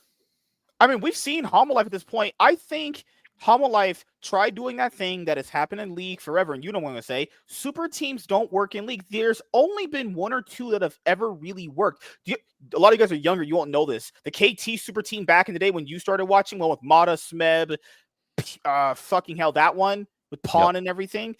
A lot of these super teams don't work out. Homolife thought, okay, we're going to have a really good super team. Super teams never work in League ever. Oh, I got a throwback one for you. How about that Febivin Misfits roster? I remember that one. Yeah. That crashed, burned. It's so bad. It was what? Fevin, Soaz. I forget who is jungle. You had Gorilla and Memento. Not Memento. Oh my goodness, Max Lore. Oh Jesus Christ! Yeah. Now you're looking back like looking back. Now you're like, well, that's a horribly constructed roster. Horrible constructed roster. Oh my god! Especially Soaz on his way out at that time. Like, and then you're looking at it like, okay, yeah, maybe Doran wasn't mechanically the best, but what if he was doing shot calling duties? What if he was sacrificing? Like, hey, you guys carry. I'll put the tank. I'll peel for you. I think Homolife's issues is that they don't know how to play with Zeus, and maybe Zeus demands too many resources. Because Peanut doesn't really know how to play with Zeka and Zeus. He played well with Doran and Zeka played completely fine. Look, you gotta have 2019 G2 is an example that I will always say of like you gotta have selfless players somewhere. Mm-hmm. If it's fine if you want to stack a roster, like 2019 G2 is the only example that we have of a super team working. And why did it work? Because you had superstars who also were willing to take a back seat, which is not always the case. And you got to be willing to put differences aside. You got to be willing. You got to know that you're going to butt heads and find effective communication to work that shit out. And nobody else in League has figured that shit out. That's why even coming into this year, I mean, I did have Homolife winning in winter, but I even said this in my power rankings. Like, I don't know if this is going to work long term because I know how the history of League super teams are. I mean, even domestic super teams don't pan out very well. That we just had a Cloud9 super team last year that failed, and not just failed, they failed both splits. They didn't even get third place matches. They just got fucking knocked out before a third place match. They didn't make finals. You're welcome. Thank you. Yeah. Oh, Lord, losing to Umpty, I broke my soul. And then Jojo Pion goes and wins on MKOI. People are like, well, was it Jojo's fault or Cloud9's fault? Well, if you're looking at Cloud9 compared to MKOI right now, well, might have been Cloud9's fault. But that's what happens when you stack. It's not like you can't do that now in League. Someone has to take a back seat. Someone has to be a role player. Someone has to be like, okay, I'm not going to carry this game. I'll play Karma top, Karma mid. Yeah. I don't like Karma either. Karma stinks. But no one likes playing Karma, but you got to do it. I think the best example of that of all time is Smithy. I think Smithy is the greatest glue player we've ever seen in Western League. He gets so disrespected. No one brings him up anymore. He was really good. Like when he actually became good, because you remember he back then he just missed every ultimate. When he Yep. actually started winning, you're like, this guy, he wasn't mechanically the best, but he was No. very smart at the game. He was very good. He'll No, but- always be my LCS GOAT But over he his knew, fire like, too. Jensen could play at the time, could play aggressive when he needed to. Double Lift was good enough to be able to smash your lanes, and Impact at the time, like if he was clicking, Top would die. Like, Yeah. Smithy just needed to be there to knock down or like set up the pins to let everybody else knock him down. Right. And he did exactly that. When it was clicking, oh man, was it clicking? Even before they brought in who was remember that legendary trade? It was like Smithy for Dardoch on Immortals, and then they got Smithy. They make a finals. People are like, okay, it might be Smithy that's kind of pulling the strings of like the macro decisions here. And even Double Lift was like, why did we kick Smithy for Broxa? And it's weird because you're looking at hindsight. It's like, I understand it, but you're like, okay, if you take a person like that out, your team dynamic changes because he's not the same player that you used to. Yeah. I mean, look, that's the benefit of League in 2025 is like we've been around long enough now to know that like we can call those moves out immediately when they happen. Yeah. Rather than the other way around. So at this point now, before we end up heading out, because I know you have to be in bed soon, what do you think the future of the LTA is, actually? Because you know the viewership future has of the LCS. Right. I hate the LTA name. It's awful. It's like you know this, right? The viewership was kind of pretty much took a dive like my wife did last night when we were having sex. She left. It completely left. It failed. I failed. I only lasted 3 strokes, man. Just all right. Jokes aside, three pump chump. It happens to the best of us. Okay? Still hit, right? So the viewership is cratered. Riot put out their interview a few months ago on like it was an Esports Insider. Reading that almost gave me a stroke. And now you're looking at it like, okay, would 100 Thieves still be here if the viewership was better and franchising panned out? Because franchising didn't pan out. We went to some sort of like really awful Valorant system that still didn't make it better. Because remember, people were coping and saying, oh, if this Valorant system came in, it would make things better. It didn't. Well, it's a partial Valorant system, to be very clear. Right. So like it's one spot for promotion relegation is not the same as everybody else. And also the Valorant system was designed so like you have 2 teams that are constantly rotating out, which gives it a much more organic feel. And that's under the assumption that every partner that you have in is pulling their weight. And in terms of the future of the LCS, first things first, I want stability. Okay. I want stable teams that are going to be here for a long period of time, barring obviously they're going to be some like the promotion relegation slot is what it is. Like that you expect to turn over as better teams come in and possibly make a name for themselves. I would like for us to get back to 10 teams. I really do. I want 10 teams back. I miss the dynamic that existed whenever we had 10 teams there. But I need to see some of these orgs like really step up on social media. I'll give you an example of one right now. Who's Dignitas top laner? Who was the person before the one they're going to have now? Well, who as of right now is their top laner? They have Photon now, don't they? Really? Because what does the contract database say? They still have 30, don't they? Yep. We're 3 days away from shit starting, and how have you not announced that and done content? Do you think it's Visa situation? Probably. Say it. Communicate with us. We are people. We can have that conversation. We're people? Oh, God, crazy. It drives me mad at this point that it's like we are 3 days away from the LTA North starting. Yep. People, I'm so scared that everybody's just gonna shotgun their content out to like Thursday and Friday, like over the next 3 days. And it's like I get you couldn't conflict with EWC, but this should have the second Sunday wrapped up. We should be dripping out content the entire time. Like we need to be promoting this. Need to be short form content saying, hey, we got a game this Sunday. Hey, just so you know, in case you didn't see the last video, we got a game this Sunday. Oh, did you miss the prior two? Guess what? We have a game on Sunday. Like you got to promote this stuff massively. And I don't feel like we're doing that at the moment.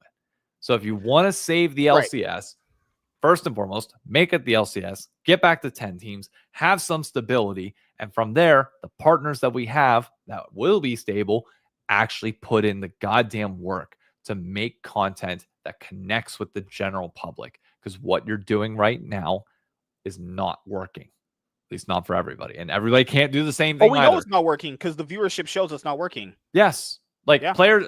To be fair, players also need to step up. Okay, They do way more active on social media. I always will respect APA. He does do his due diligence. APA, Flippo, all. Fire definitely was loving when he beat EU. Oh, good lord! I will give C9. I can't stand C9, but I will give their organization and their players credit. What did C9 do to you? What did Jack do to you, man?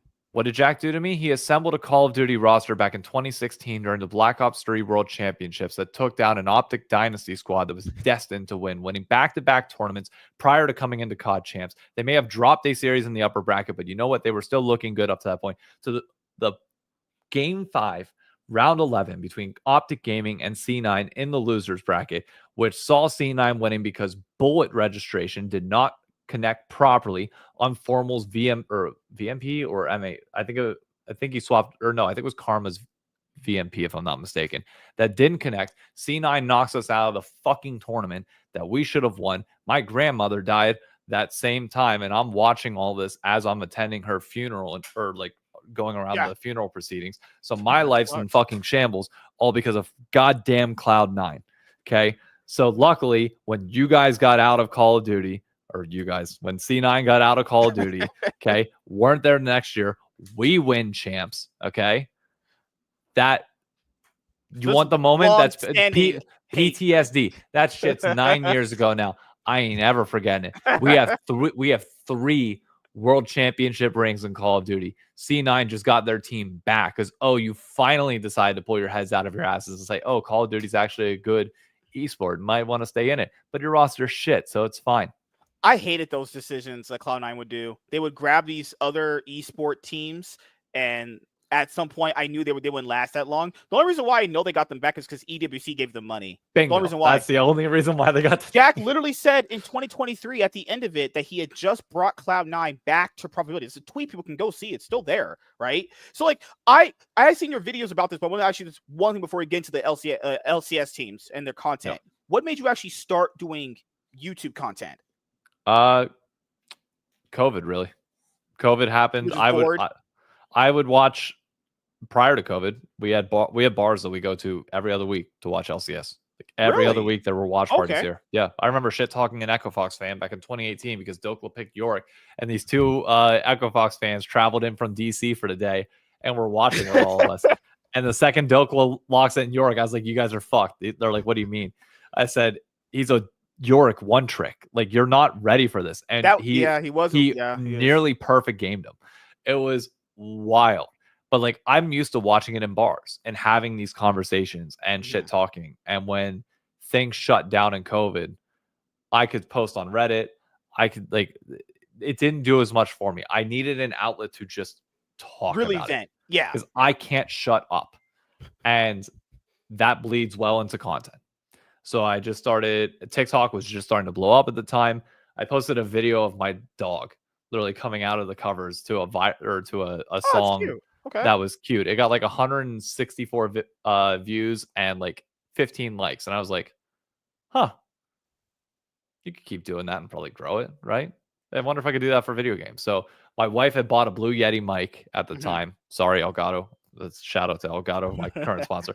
My wife had bought a mic at the time that she was going to use for her vocal recordings. And I was like, okay. I went out. I bought the same dongle that I'm still using from 2020. The wires stripped off of it now, but I plugged it into my phone and I was like, okay, I'm just going to talk about whatever comes to my mind in League of Legends. And I just started posting. I was like, okay, I know the rule to social media is you got to be consistent. So I'm going to post 2 videos a day, every day. It has been since November 2021. I've never missed an upload, 2 videos a day every 4 day. years. You've been doing 4 years.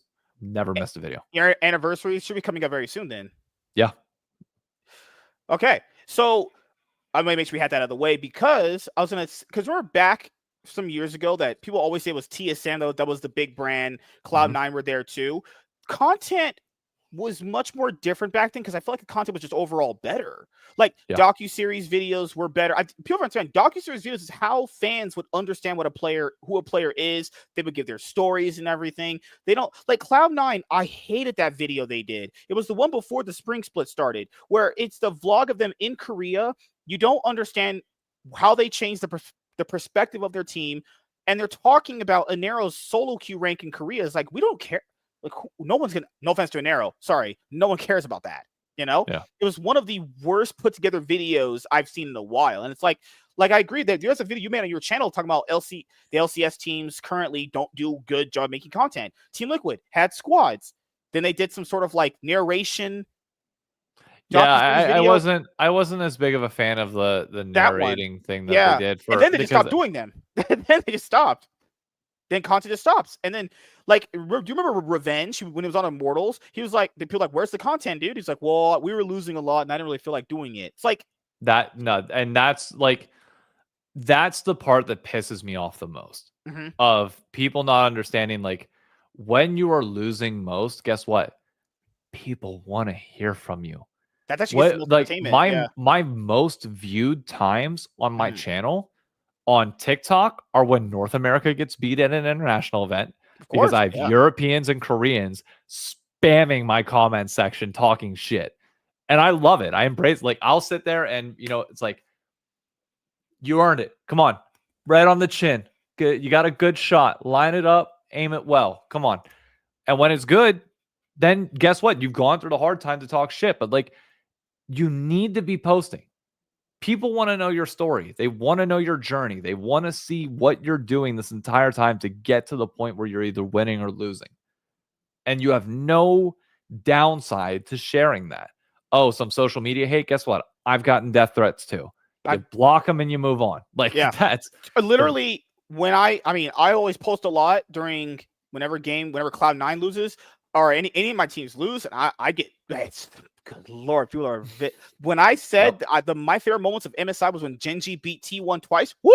You don't want to see my mentions after that. Someone literally DM'd me saying, "You dirty, filthy in. I hope you die of your mom." Like, what the hell? Yep. But that's part of doing this. And people, this is gonna sound really bad, but those TV shows, those movies you guys like, those moments where you're going through those sad journeys with people, that make you connect to that person more. Yep. And there's these moments that you don't have anymore. Like for 100 Thieves, when they were losing in finals and they weren't getting it together at that exact moment. People would love to see videos about, okay, why didn't it work? Even though you had great regular seasons, you did win in semifinals to get here. You have LTA teams now. Disguise made a docuseries video way after the fact of these moments already passing. That was the thing that bugged me, is like, bro, I don't want to see you failing from fucking a month and a half ago.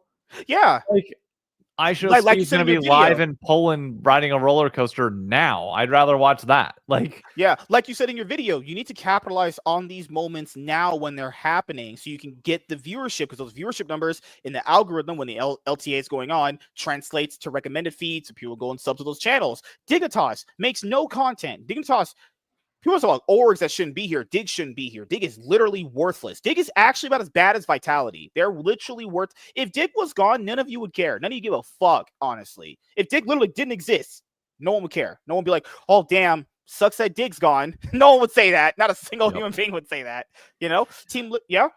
But I'm a bit. So here's my thing. Here's been my idea for a bit. Is like, I believe the future of orgs has always been content creators. Because when the players are too focused on the game, you need somebody else to be able to tell the stories. And that comes through content creators that can talk to the players, that can talk to the staff and management and help put that out, while also following their journey as well, as they try and help grow the fan base, grow the crowd, like host the podcast, have the conversations, all this shit.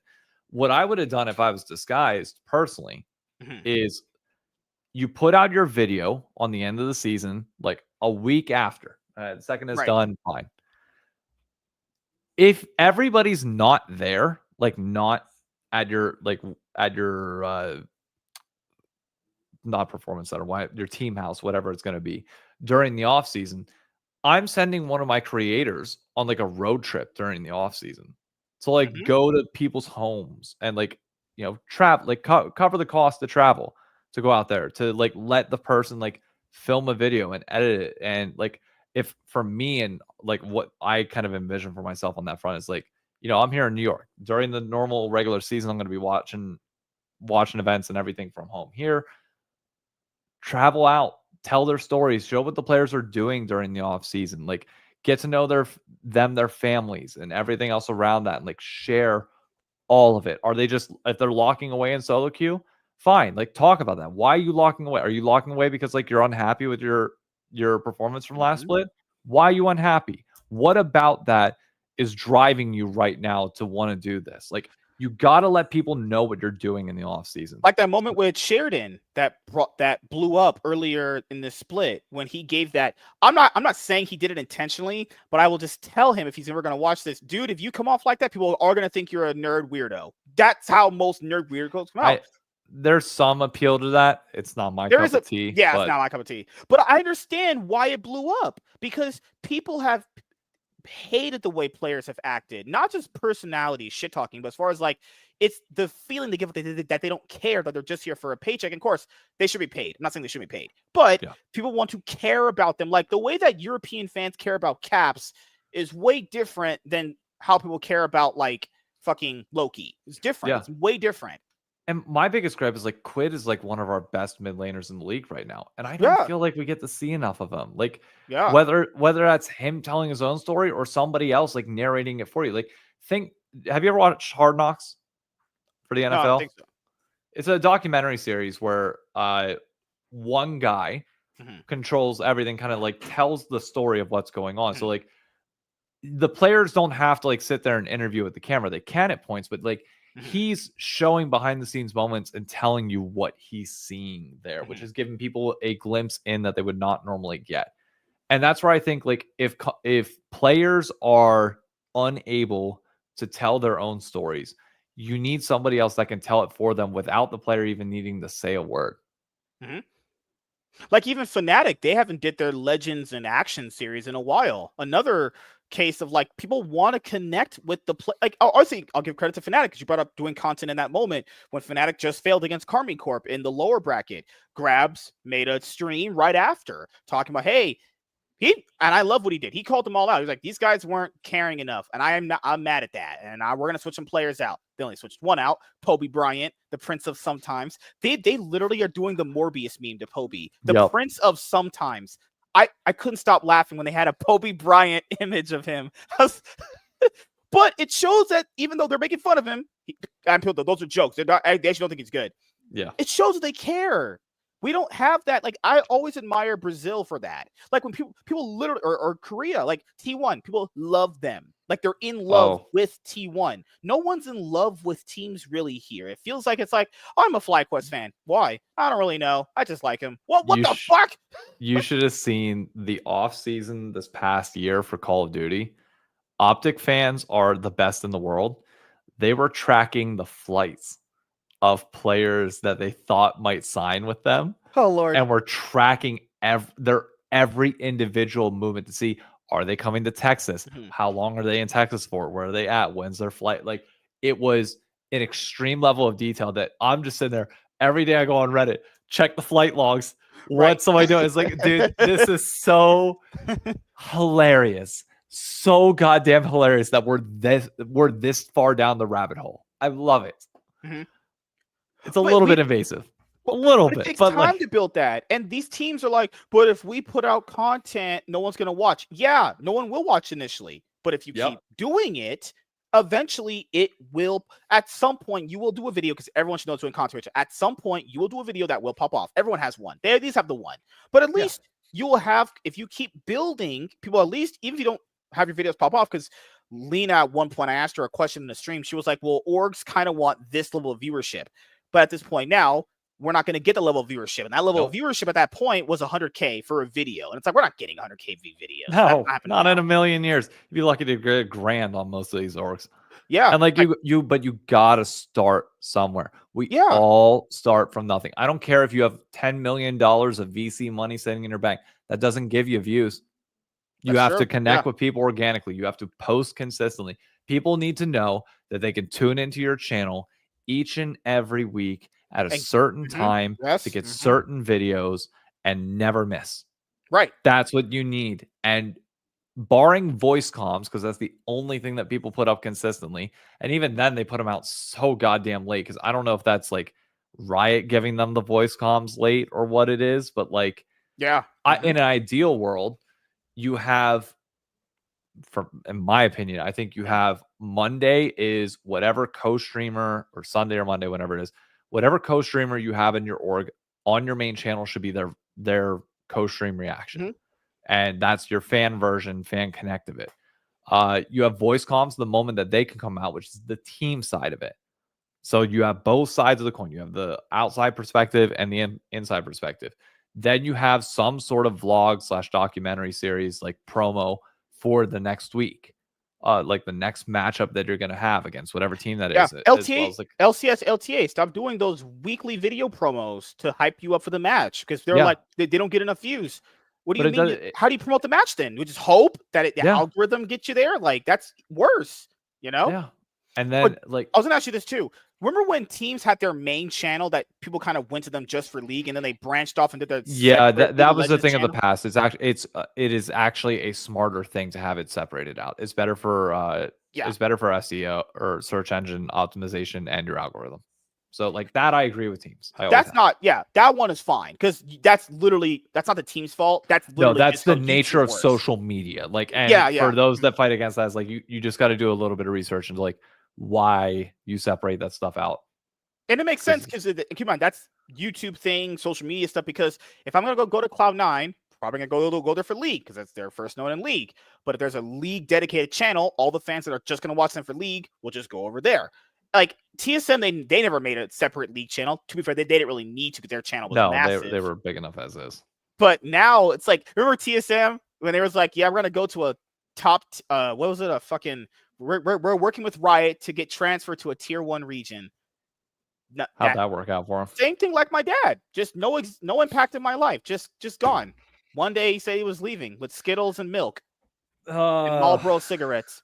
Oh, Jesus Christ. If TSM ever did come back, it wouldn't be the same. It would be just so bad. No, it wouldn't be. It will never ever replicate. TSM fans have like lost all faith in that organization. It will never be the same.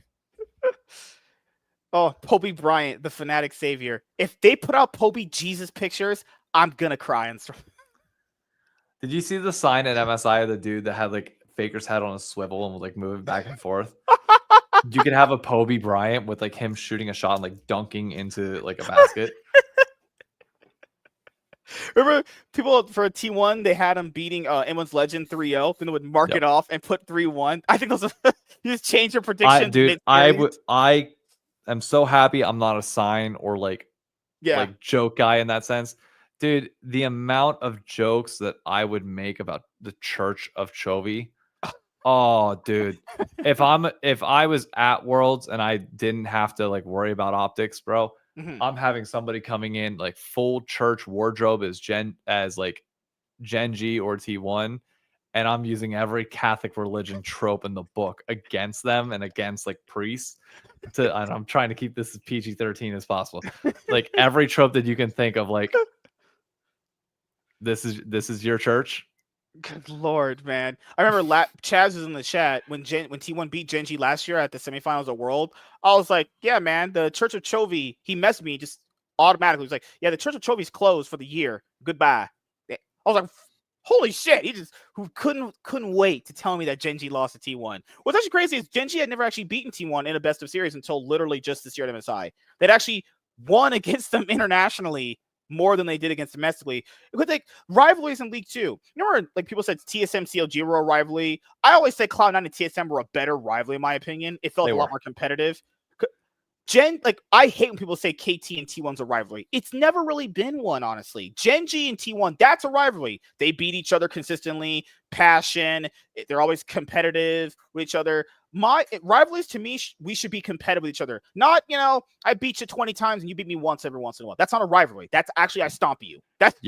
I hate when the broadcast calls it a rivalry. It's not a rivalry with KT. KT has been good in years, minus 2023. And even then, they couldn't get it together. And they always lost no matter. A rivalry is determined by the fandoms. That it's as simple as that. Like Yeah. two players cannot like each other. Maybe there's a rivalry between like certain players, but even then, the modern sense of that, like you're misusing the word rivalry. Like you want to know what's a real rivalry in esports right now? There's only one to my knowledge, and that's K Corp versus MCoy. That's a legit rivalry. That's another rivalry. That they fucking hate each other. They hate each other. Like I appreciate that. Fnatic G2 has nothing on that rivalry there. Yeah. Fnatic G2 looks like people thought for years, like, oh, it's the old kings or whatever old king, narrative. New kings, yeah. Old king, new king. G2 and Fnatic are the old guard that are just tried and true, and they're always against each other. It's like, yeah, there wasn't as much bad blood as you thought until you come out here and you see the blue wall willing to burn down the fucking city if they lose to MCoy. That's a rivalry. Or you can tell from Faker's point of view. Faker, it was last year. Remember, he was bashing his head because he couldn't beat Gen G. He knows they're his rival. That contributes to a rivalry. Faker, the most composed person outside of crying when he lost in Worlds 2017, he literally banged his head against a wall. He was so frustrated they can't beat Gen G. That's when he knows they're a legit rival, not like because TSM and CLG wasn't really a rivalry after, I would say, 2016. Yeah, 2016 was definitely the end. Yeah, because I hate it when broadcasts do that. Like, guys, KT has lost to T1 like 1,000 times. There's no telecom war. KT fans don't exist. There's like 5 of them, and it literally just might be a bunch of grandmas. Who knows? There's no KT fans anymore. The other thing I wanted to ask before I head out, last thing, which is, oh goodness, how would I phrase this? Is there a world they make a league champion where it's somewhat like Azir again? Because you know when Azir came out, it was just so good. I was not there for Azir's release, so that I was not. But I know the history. So like Aurora, do you think a champion like Aurora is going to stay around for a long time? Aurora, yeah, because she's fun to watch. Yeah. It really depends. It's very individual based on the champions. I'm not good at predicting that type of thing. I know something looks good when I see it. Generally, I'm telling you, I think Inora looks good. I think she's gonna be strong as time, like when teams figure her out, shit's gonna be good. Shit's eventually gonna be good. Because people know you for League. What are hobbies you have outside of League? Because I know you watch COD. Call of Duty, golf. I'm playing in the World Amateur in about a month. Which I cannot wait for. I finished 6th in my flight last year, in the hardest flight out of all the divisions. I'm not planning on winning it this year. I'm not playing enough golf each year to be able to do that. So you're not Tiger Woods. Crazy. No, turns out I'm not. And I ain't got the money. I haven't cheated on my wife 110 times. Like I'm not him. Also, you're not light skinned. You know, you're not black no waist down. Crazy. Nope. I may have been listening to an HBCU playlist earlier, but that does not make me in any way, shape, or form the right skin tone. Like it just doesn't. At least I can dance on rhythm. Okay, Lord. Better than most of my race. So the last few things I'll ask you, which is the first one, is do you have any advice for anyone that's going to be getting into consecration as far as like League? What's the best advice you would? Consistency. Consistent, like whether it's consistency of quality or consistency of quantity. You need to make, if you want to build a community and get people following you, you need to be able to, you need to program in their minds what you are going to do when you're going to do it at all times.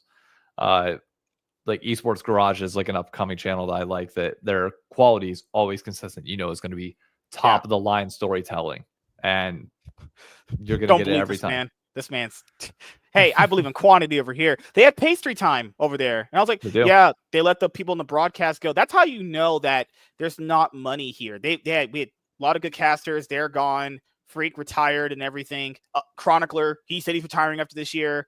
Good Lord. I hope the future. I want to be here forever. People think I'm passionate about League because I really love what we have. I don't want to have it gone. I truly think nobody wants to ever have it be gone. I mean, I've got a dream that one day I'm hoping to achieve, but I don't know when / if I'll get there, but I'm going to keep pushing for it. So you're going to be the head coach of T1 next year. You just basically admit that right now.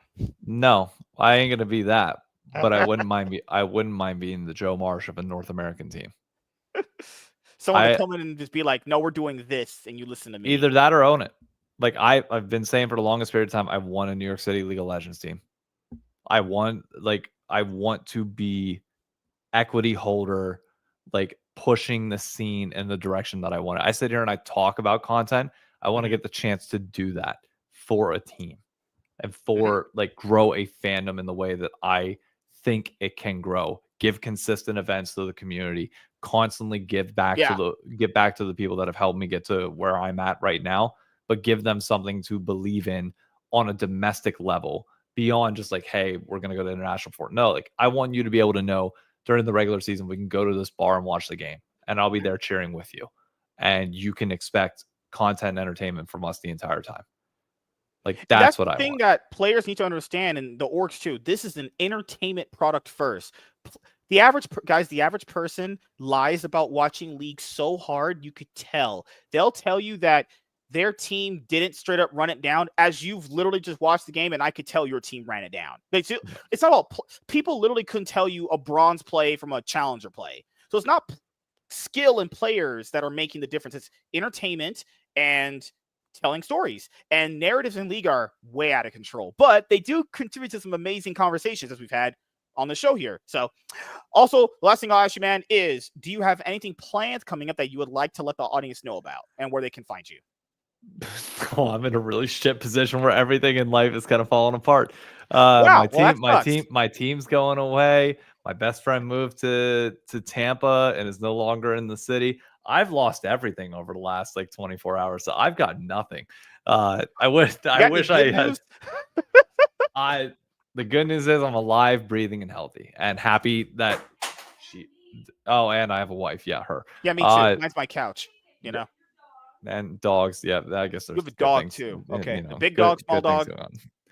Small. Okay. 2 Chihuahua Dachshund mix and Chihuahua Dachshund Jack Russell mix. She's actually, her fat ass is trying to fit into a much smaller bed. That's okay. My wife is my couch, and she'll never leave me in that room. She's all cutie. Oh, she's so cute. What adorable puppy. I like those dogs. She's pretty great. She's always attention, doesn't she? Yep. She's always smiling. Bye. Good Lord. What would a man be without his dog? See, that's the thing, is they don't understand our language. So if you were broke on the streets homeless, it would still be next to you. That's the thing. But other than that, really not much going on. Just content every day here on TikTok and on YouTube. I'm making sure I get all my short form content uploaded to YouTube Shorts as well, so you can subscribe to my channel there, and it will have everything that you need for you. In addition to that, 3 YouTube videos each and every week, and just hoping one day to get the chance to help build out a fandom beyond just myself. So yeah, I like what you're doing. Can't wait to have you on again, potentially next year when we have a lot more to talk about. It was awesome talking to you.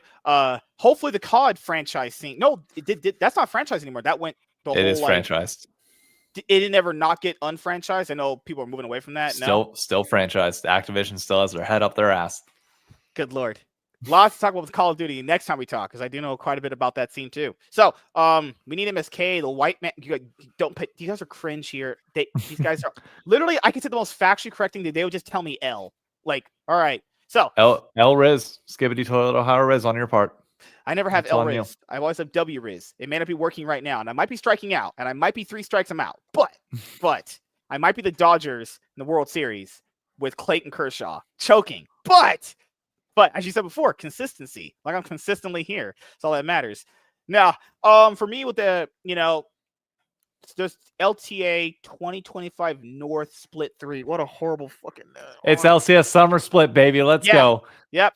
Can't wait to destroy 100 Thieves. Those frauds, they're leaving. Can't wait to knock them out the door first game around.